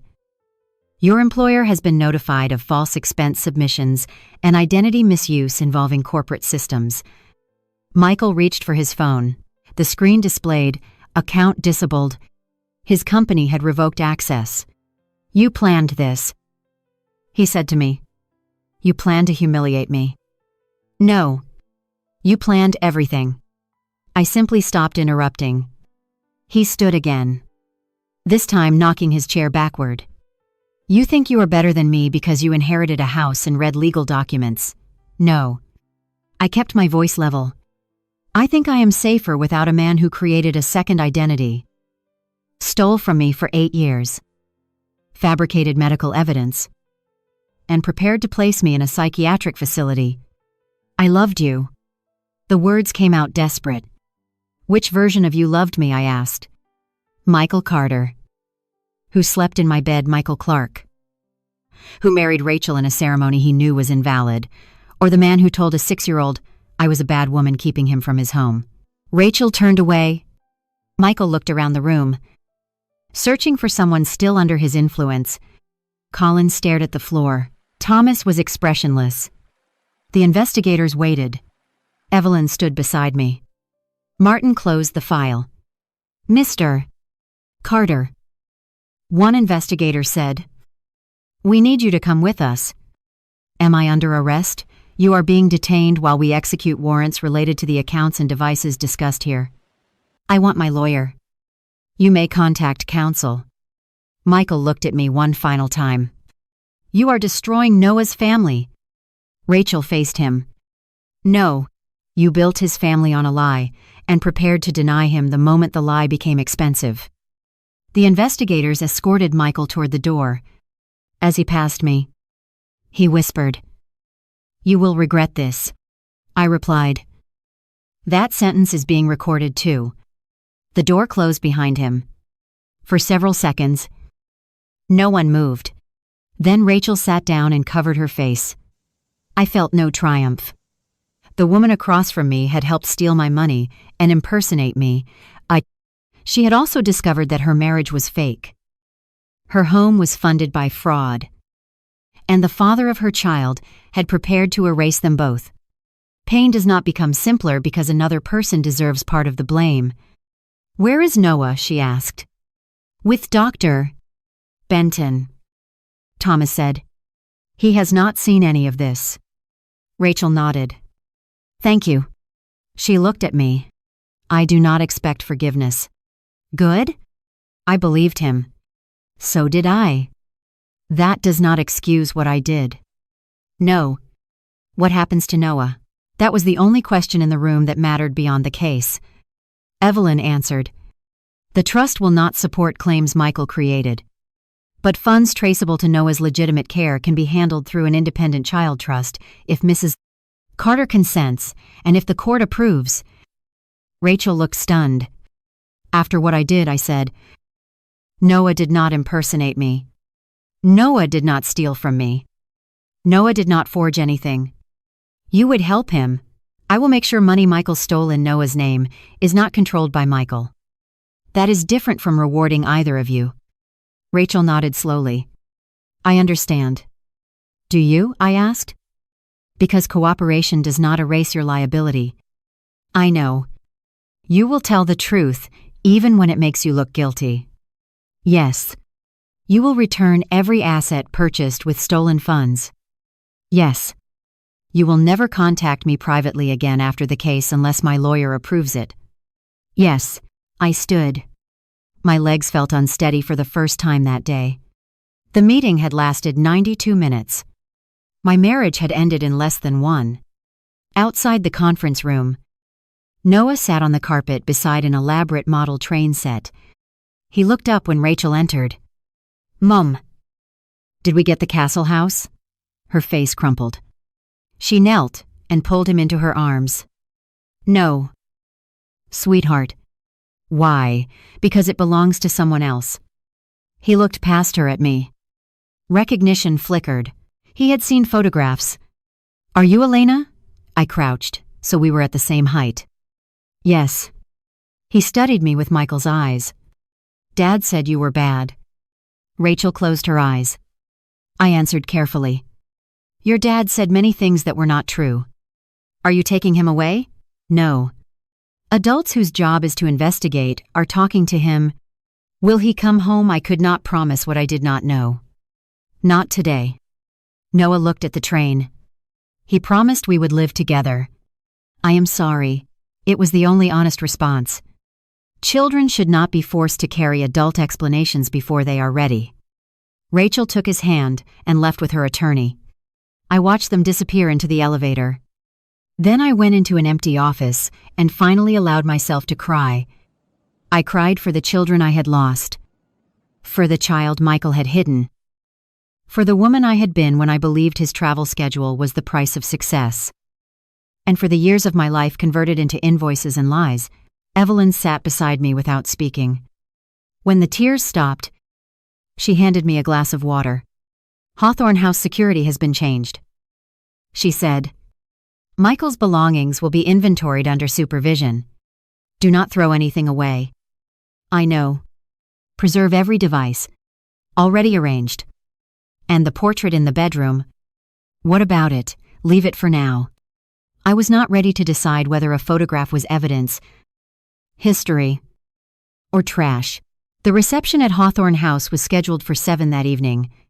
Every rational part of me wanted to cancel it. Michael had been taken from the bank. The fraudulent authority had failed. And investigators were already moving toward warrants. Yet more than 80 people had received invitations in my husband's name. The invitation described an important announcement concerning the Carter family legacy, and my health. Canceling without explanation would leave Michael's narrative circulating through private conversations. He had spent months preparing people to believe I was unstable. Silence after his detention could be interpreted as confirmation. Martin recommended a carefully limited statement. Evelyn advised against discussing active evidence. Dana reminded me that caterers, musicians, and staff were already setting up at the house. I looked at the slide deck Rachel had copied. Michael planned to stand beneath my grandmother's portrait, describe himself as guardian of my estate, and present my absence as proof of illness. He had chosen the house because architecture creates credibility. People believe the person at the podium belongs there. The reception proceeds. I said. Without Michael, Caroline asked. Especially without Michael. We changed the event title from Carter Legacy Foundation A New Generation to Hawthorne House Preservation Briefing. Dana removed Michael's printed banners, but left the projection system intact. The bank's compliance team preserved the original presentation exactly as found. Guests would see enough to understand what Michael intended, followed by a concise factual correction. We would not reveal Noah's name. School. Medical details. Our image. Rachel's identity would be disclosed only with her consent. She chose to attend. I helped him build the lie. She said through her attorney. I need to say that you do not need to confess publicly to satisfy me. I replied. This is not about satisfying you. It is about the people he planned to deceive. Noah stayed with Rachel's sister in Connecticut. At 6:30, black cars began arriving along the circular drive. Hospital executives, bankers, preservation donors, distant relative, and members of Michael's company entered beneath the carved stone arch. Some greeted me warmly. Others looked surprised to see me standing upright, composed, and apparently capable of recognizing them. Michael's campaign had worked enough that several people approached with the exaggerated gentleness used around the ill. Elena. One man said, taking both my hands, You look remarkably well. I am remarkably well. His smile faltered. Another guest whispered that she had heard I was entering treatment. You heard a false statement. I said, Tonight will clarify it. Judith arrived wearing black. She looked smaller than she had at family dinners. When our eyes met, she stopped beneath the chandelier. Where is Michael? She asked. Speaking with investigators. Her face drained. You said they would interview him. They did. Is he arrested? That depends on the warrants and charging decisions. She lowered her voice. Do these people know? They know what your son invited them to hear? Cancel this. Why? Because family problems should not become entertainment. I glanced at the photographers Michael had hired and the journalist he had placed near the front row. He invited an audience. He thought he was protecting you. You signed a false affidavit. I made a mistake. You made a statement about my mind without asking me one question. Judith's eyes filled with tears. What do you want from me? The truth. When you are asked, and if the truth sends my son to prison, then prison was built by his decisions, not your testimony. She looked toward the door as though considering escape. An investigator waiting discreetly in the library stepped into view. Judith understood that leaving would not erase her involvement. She entered the ballroom. Dr. Salazar did not attend. His attorney had already contacted investigators. Colin Mercer's place card remained empty because the bank had suspended him and retained his devices. Michael's chief executive, board chair, and corporate counsel arrived together. They had been informed only that serious irregularities involved company systems.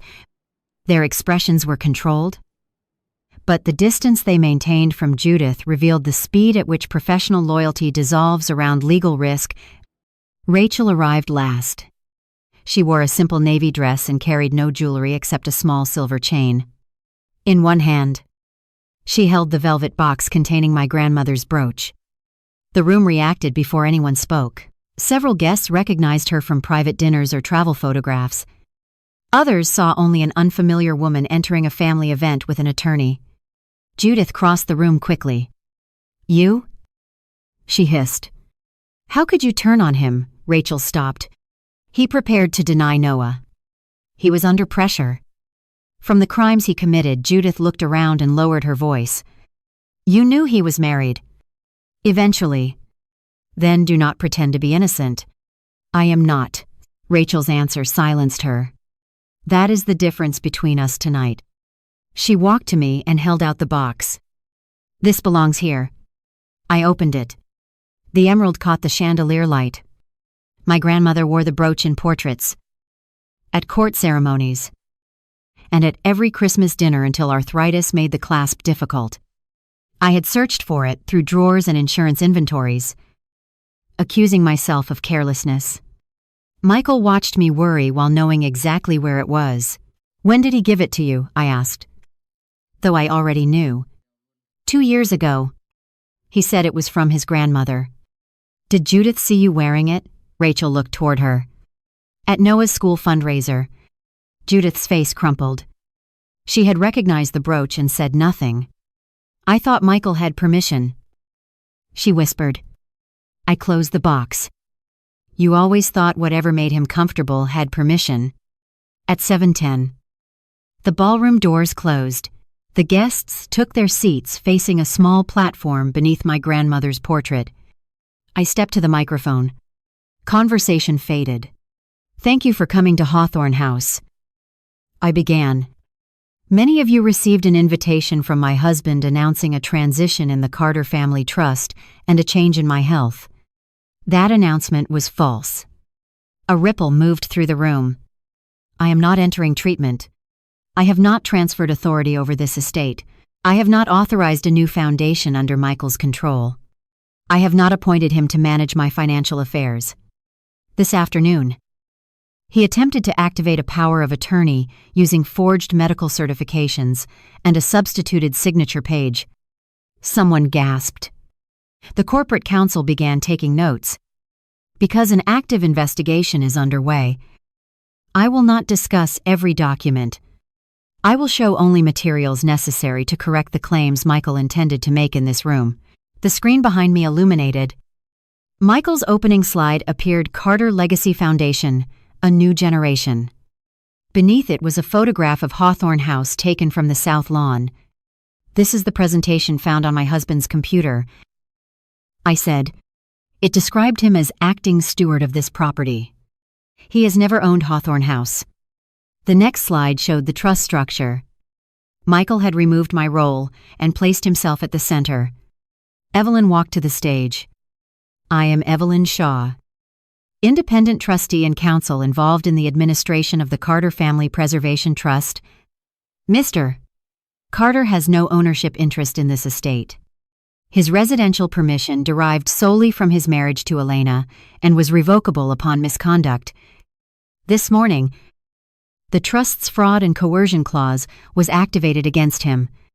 His access has ended. The room erupted into whispers.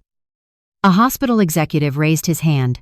Michael told us the house would serve as collateral for the foundation. It cannot, Evelyn replied. Any representation to the contrary was unauthorized. Another guest said Michael had solicited a $5 million pledge tied to naming rights. The corporate counsel stood.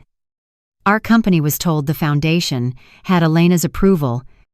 It did not. I said, any funds pledged should be frozen and reviewed. We advanced to the slide, showing Noah beneath the words, a new generation. But his face had been obscured. My husband also used a child to strengthen the appearance of continuity. I said, the child is not responsible for any act described tonight. His privacy will be protected. I will not answer questions about him. That boundary mattered. The room had come to witness a scandal. I would not feed a child to their curiosity. The next slide contained the line, Elena has voluntarily entered a private medical program. I let the words remain visible. I never agreed to treatment. A reservation was made at a psychiatric facility without my knowledge. False symptoms were supplied by my husband. Supported by a physician who never examined me, and by statements from family members who repeated incidents they did not witness. Every head turned toward Judith. She stood suddenly. I was misled. Her voice shook. Michael told me Elena was declining. Did you personally witness decline? I asked. No. Did you sign an affidavit saying you did? Yes. Why? Tears ran down her face. Because he said it was necessary to protect the family. Thank you for answering, the sick did. I did not attack her further. The admission did more than anger could. Judith sat down under the weight of 80 people, recalculating every conversation she had carried for her son. Then Rachel approached the platform. Her attorney remained close. My name is Rachel Monroe, she said. Michael told me we were married. We were not. He told me Elena was dead. Then divorced. Then legally incapacitated. I learned pieces of the truth over years and accepted explanations because they protected the life I wanted. I participated in a bank verification call using Elena's identity, Adamers. I received money, moved through companies. Michael controlled. I believed some of it belonged to him. I did not verify that belief. I am cooperating with investigators and returning assets. The room was silent. Rachel opened the velvet box and placed the emerald brooch on a small table beside me. Michael gave me this and said it came from his family. It belonged to Elena's grandmother. A preservation donor near the front recognized it. Catherine's emerald, she whispered. The personal theft made the financial scheme understandable, in a way diagrams could not. Everyone could imagine a man taking jewelry from his wife's family home and gifting it to another woman. The corporate board chair stood. Mrs. Carter. Did company funds support any of this? Investigators and your counsel have the relevant records. Martin said from the side of the room. We will coordinate. The chairman turned to the company's legal officer. They left the ballroom together to make calls. Investors followed. Within minutes, Michael's professional empire began collapsing through phones held by people he had invited to celebrate it. At 7:42, my phone rang. Michael's name appeared. Martin nodded for me to answer on speaker. Elena, Michael said. His voice was controlled but strained. Where are you? At Hawthorne House. Cancel the reception. It already began. A long silence. What did you tell them? The truth you plan to replace. You have no idea what you are doing. I know exactly which documents you submitted. Rachel is lying to save herself. Rachel stood beside me. Listening. She gave investigators your travel laptop. His breathing changed. That material is privileged. Fraud plans are not protected because you store them beside business files. Put Judith on. I looked toward his mother. She can hear you. Mom? Tell them Elena has been unstable. Tell them what you saw. Judith stared at the phone. For several seconds. She could not speak. Then she said, I did not see it. Michael. What, you told me what to say. Mother. Stop. I signed something that was not true. You are confused. The irony moved visibly through the room. Judith straightened. No. You are doing it to me now. Michael's voice rose. Everyone needs to leave that house. It is private property. Donna, standing beside the security controls, almost smiled. I answered. It is private property. Mine. I am your husband. Not a title deed. I paid for improvements. Evelyn spoke. False invoices used to divert trust funds do not create ownership. Michael cursed. The practiced executive disappeared, leaving the frightened man beneath. Elena. Listen to me. The investigators have not charged me. We can fix this before it becomes permanent. You reserved a psychiatric bed for me. A precaution. You forged the signature of a dead physician. I did not create that document. You presented it this morning. Rachel gave it to me.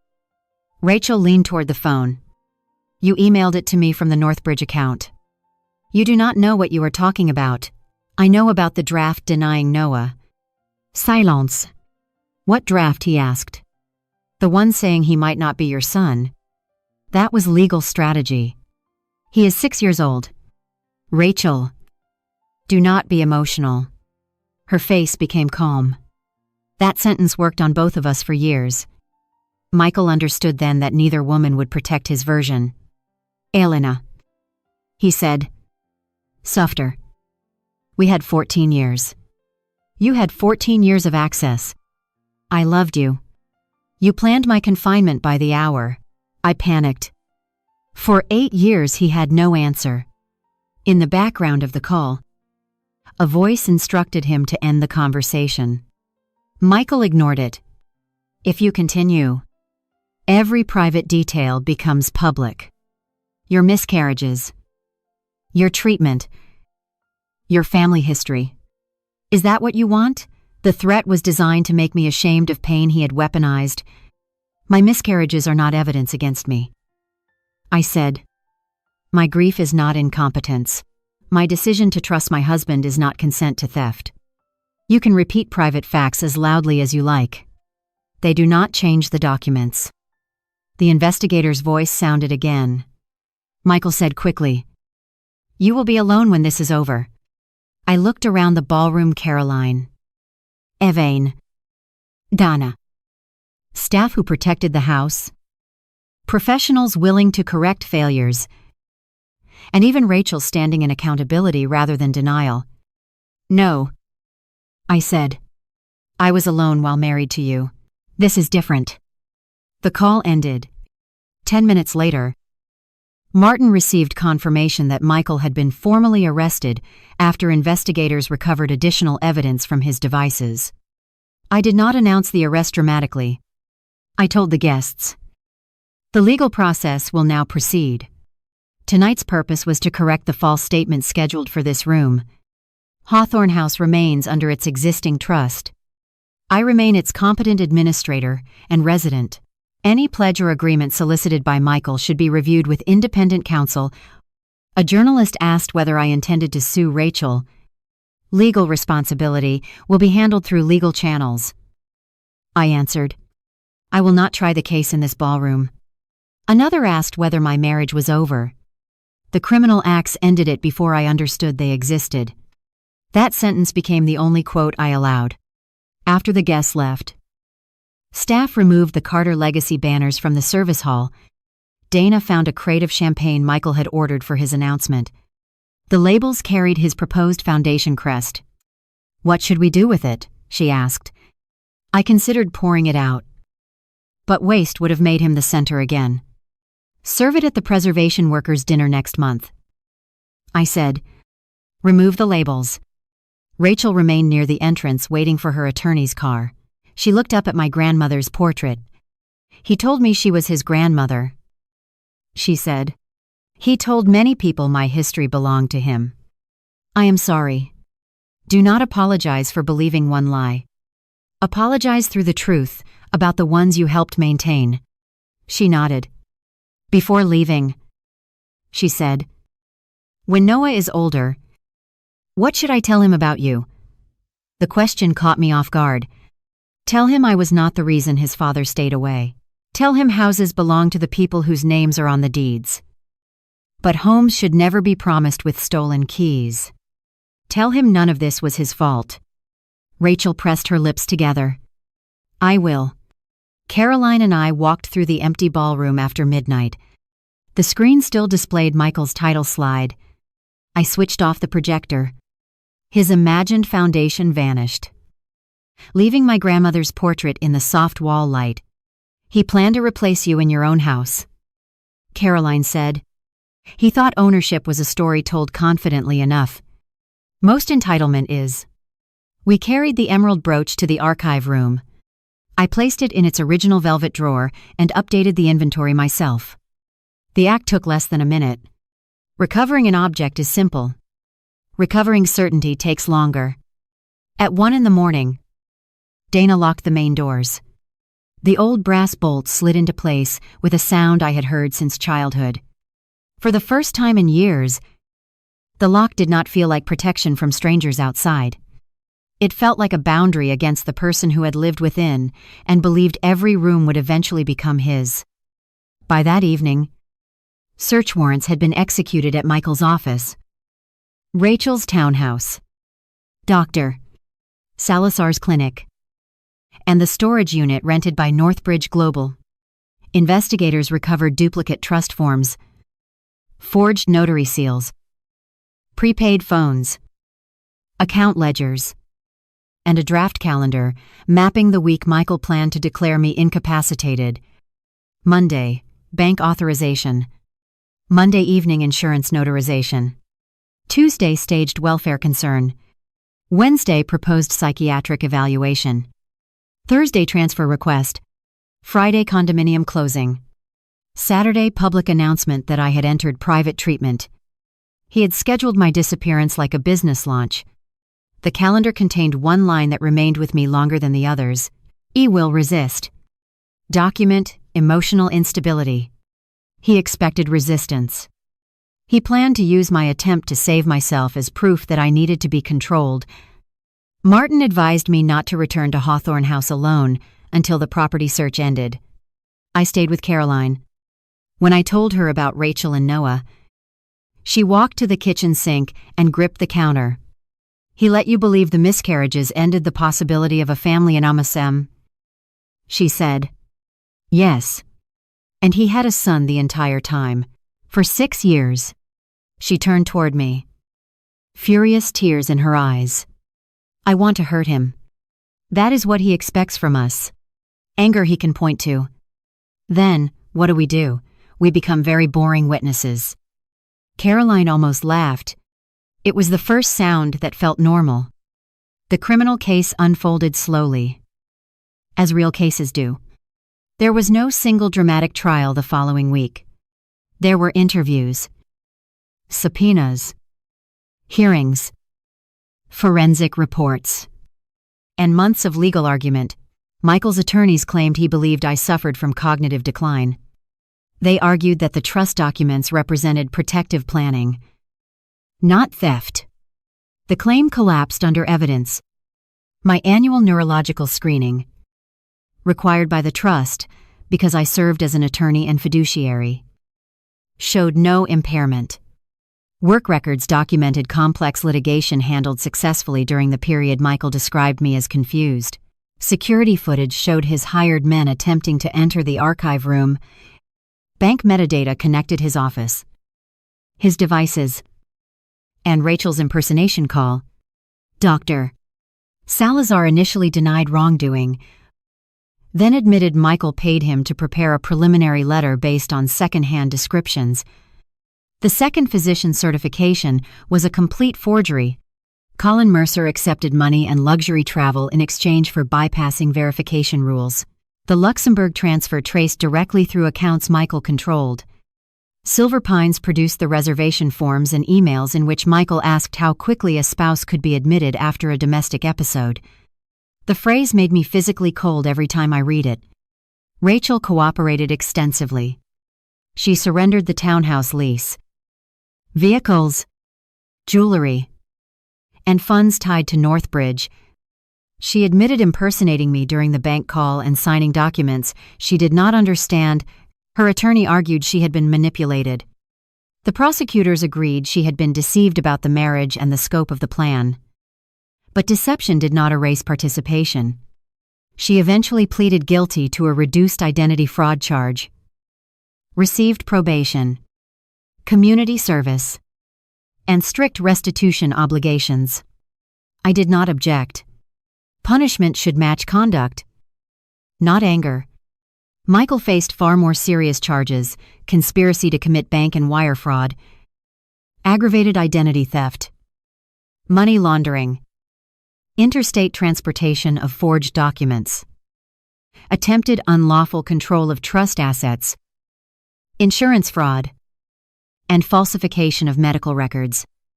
His employer terminated him within 48 hours of the bank meeting. Industry regulators barred him from financial authority roles while the case was pending. The company sued to recover false expenses.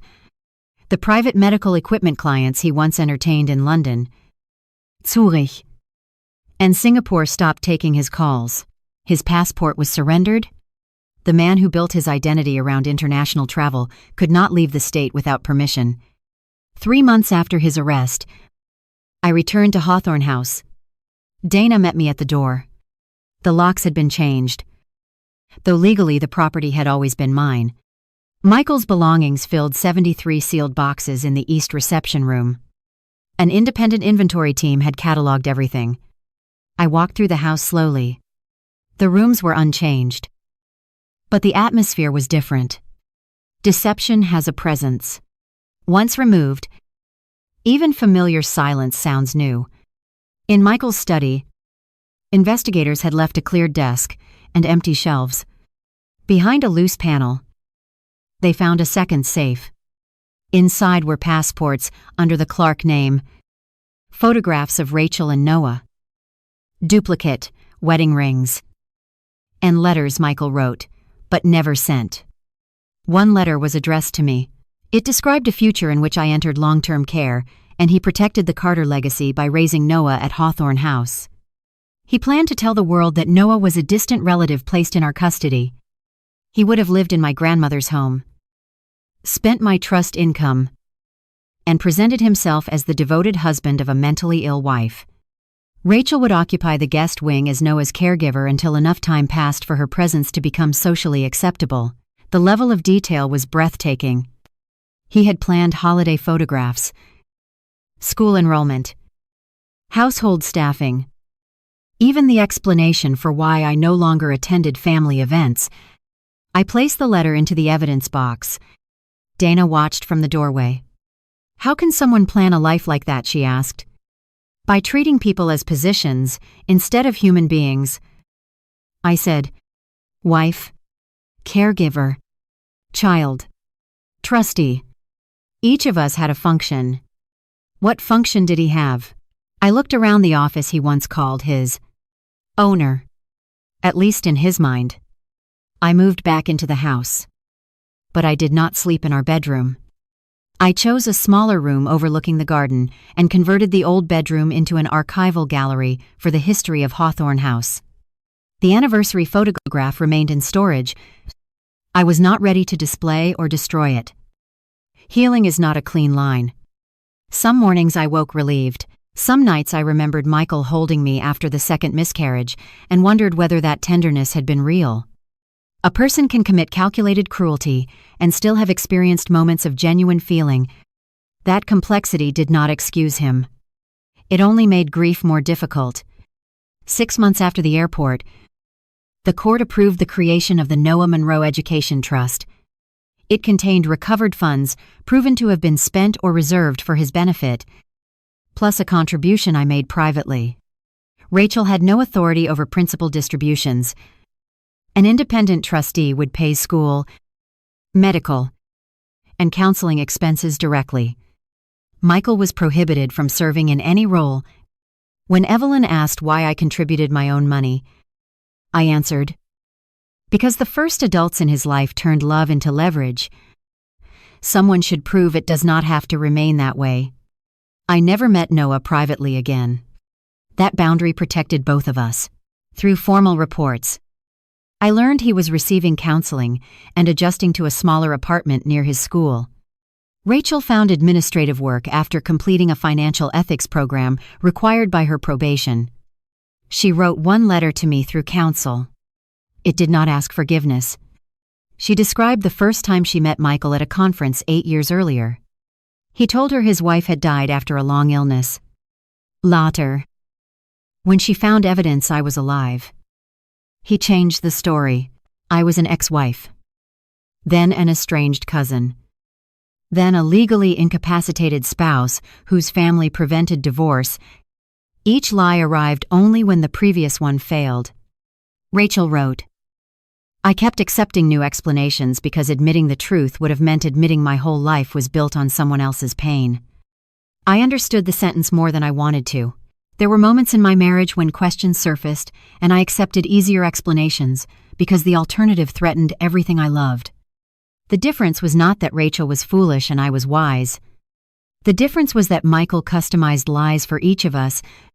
I did not respond to the letter. Understanding is not the same as reconciliation." Michael's trial was scheduled nearly a year after the bank meeting. 3 weeks before jury selection, he accepted a plea agreement. The evidence was overwhelming, and Rachel's testimony connected every major step. He pleaded guilty to conspiracy, bunkfraud, aggravated identity theft, money laundering, and falsification of medical documents. During sentencing, his attorney described him as a provider overwhelmed by complex family obligations. The phrase almost impressed me. Even at the end, exploitation was reframed as responsibility. Michael asked to address the court. He stood in a dark suit without the confidence that once filled airport lounges and boardrooms. "I made mistakes," he said. "I loved two families and tried to protect both." The judge interrupted. "You did not protect two families. You financed one through the theft of another and attempted to deprive your wife of liberty through forged medical claims." Michael looked toward me. "Elena knows I never intended to hurt her." The judge asked whether I wished to make a statement. I stood. My hands were steady. My husband did not lose control in one desperate moment. He made thousands of controlled decisions over 8 years. He chose every false invoice, every staged trip, every forged signature, every lie told to a child, and every step designed to make my sanity appear questionable. He called the plan protection because the word theft sounded too honest. I am not asking the court to punish him for loving another person. I am asking the court to recognize that he attempted to turn marriage into legal access to my identity, my property, and my freedom. Michael lowered his eyes. I continued. The most dangerous part of his plan was not the money. Money can be traced. The dangerous part was the story he built around me. He understood that if he convinced enough people I was unstable, then every fact I spoke would sound like delusion. That is how coercive control becomes institutional. One person creates the lie, others, through convenience or carelessness, help enforce it. I looked at Colin Mercer and Dr. Salazar sitting with their attorneys. I survived because one canceled flight placed me close enough to hear the truth. Many people never receive that accident. I sat down. The judge sentenced Michael to 11 years in federal prison, followed by supervised release, restitution, and permanent restrictions on fiduciary access. Colin received a shorter sentence after cooperating. Dr. Salazar lost his medical license and pleaded guilty to falsifying records and accepting unlawful payments. Silver Pines revised its admission protocols after an investigation exposed how easily a persuasive spouse and a compromised physician could begin the intake process. Hudson Atlantic paid regulatory penalties and created stronger identity verification systems. Thomas asked me to advise on the reform committee. At first, I refused. I wanted distance from every institution Michael touched. Then I remembered the recorded call in Rachel's voice and the relationship manager who never called my real number. Systems fail quietly before they fail publicly. I accepted. The work led to something larger. With Evelyn, Caroline, and a coalition of financial institutions, I founded the Clear Signature Initiative, a nonprofit that helps people identify financial coercion hidden inside marriages, caregiving relationships, and estate plans. We trained bank employees to recognize proxy abuse, sudden device changes, suspicious incapacity claims, and spouses who answer every question for the account holder. We offered confidential legal reviews for people asked to sign routine documents at home. We developed a secure archive for medical and financial records so fabricated narratives could be challenged quickly. The first year, more than 400 people contacted us. Some cases involved millions. Others involved a pension check redirected by a son or a deed signed under pressure. The amounts differed. The mechanism was the same. Someone trusted used intimacy as access. One afternoon, almost 18 months after the airport, I returned to Terminal 4 for a flight to Geneva. My work had been invited to an international conference on fiduciary abuse. The Meridian Crown Lounge remained unchanged. The same stone partition stood near the coffee station. I stopped beside it. For a moment, I could hear the echo of Noah's laughter and Michael's voice saying, "Not for much longer." I had imagined this place would always feel like the scene of my humiliation. Instead, it felt like the place where a lie accidentally opened. I ordered coffee and sat near the windows. A family occupied the table where Michael, Rachel, and Noah once sat. The father helped a little girl zip her backpack. The mother laughed. Their ordinariness comforted me. Not every family was a performance. Not every trip concealed betrayal. My phone displayed a message from Caroline. "Do not miss your flight while investigating strangers." I smiled and answered. I learned my lesson. But the truth was more complicated. I had not learned to distrust everyone. I had learned that trust should never require the abandonment of attention. Before boarding, I received an automated report from the Noah Monroe Education Trust. His school tuition had been paid. Counseling continued. No unusual requests appeared. I closed the report without contacting Rachel. Boundaries can be compassionate. Distance can be responsible. On the plane, I opened a leather portfolio containing my conference speech. The title was "The Weaponization of Incapacity." Beneath it, I had written one sentence: "A person does not lose autonomy merely because someone close to them has prepared a convincing story." I thought of the document with my name on it, angled across the airport table. Michael believed my name was the weakest part of the page because it could be copied. He never understood that a name is not ownership. A signature is not consent when obtained through deception. A marriage is not authority. Love is not a power of attorney. 2 years after his sentencing, Hawthorne House became more than my home. I opened the restored East Wing as a small research center for legal historians, elder abuse advocates, and financial crime investigators. The archive room Michael tried to enter now held educational exhibits about property rights and coercive control. The first display contained no photographs of him. It showed my grandmother's original trust instrument beneath protective glass. Next to it was the old brass key she gave me when I finished law school.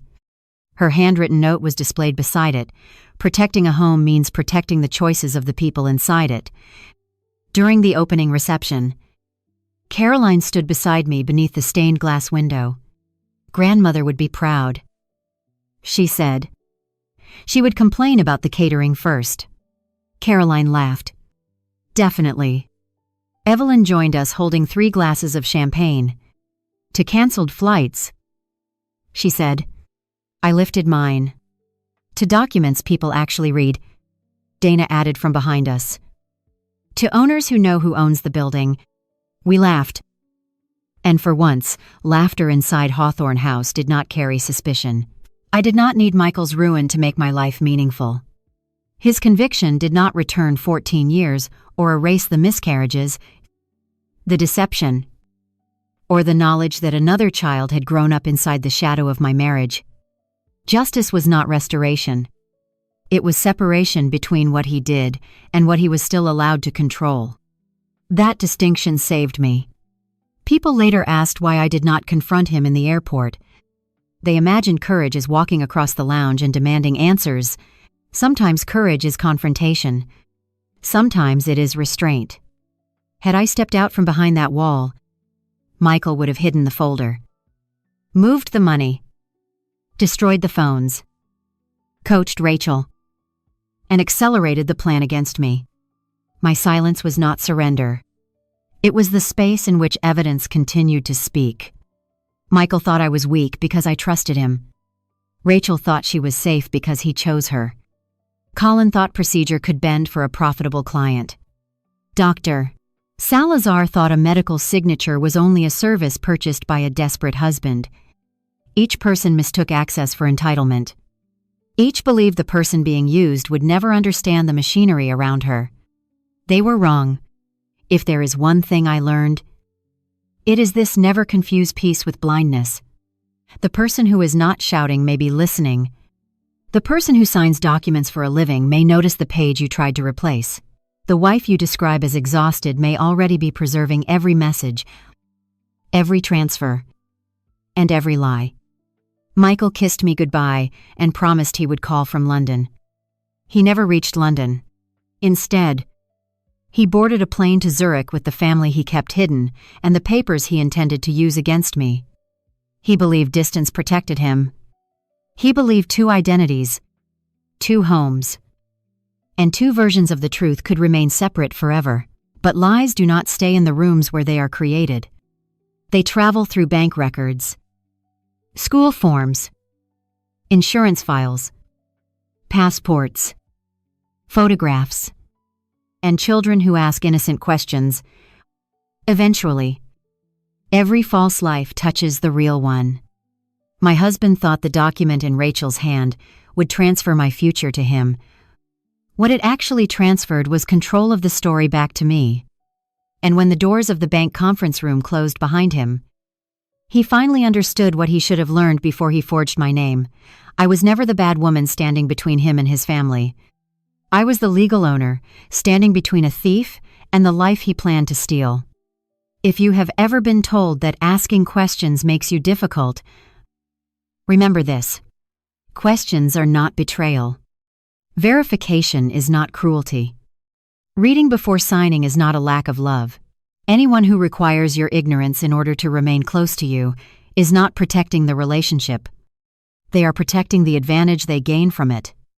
Michael lost Hawthorne House, the overseas account, the condominium, his career, his reputation, and his freedom. But those were consequences, not revenge. I did not destroy his life. I stopped lending him mine. And the day I understood that difference was the day every locked door in Hawthorne House finally felt like it belonged to me. That distinction mattered beyond this room. A child may repeat a story without understanding it, live in a home funded by money he never knew was stolen, or carry a family name chosen to conceal the truth. None of those things makes the child a participant in the wrongdoing. When suspected fraud involves a minor, the facts should come from preserved records, qualified professionals, and the proper legal process, not from public accusations or pressure placed on the child. Accountability belongs to the adults who made the choices. Protection belongs to the child who had none. Scriptwriter Nguyen Van Chien.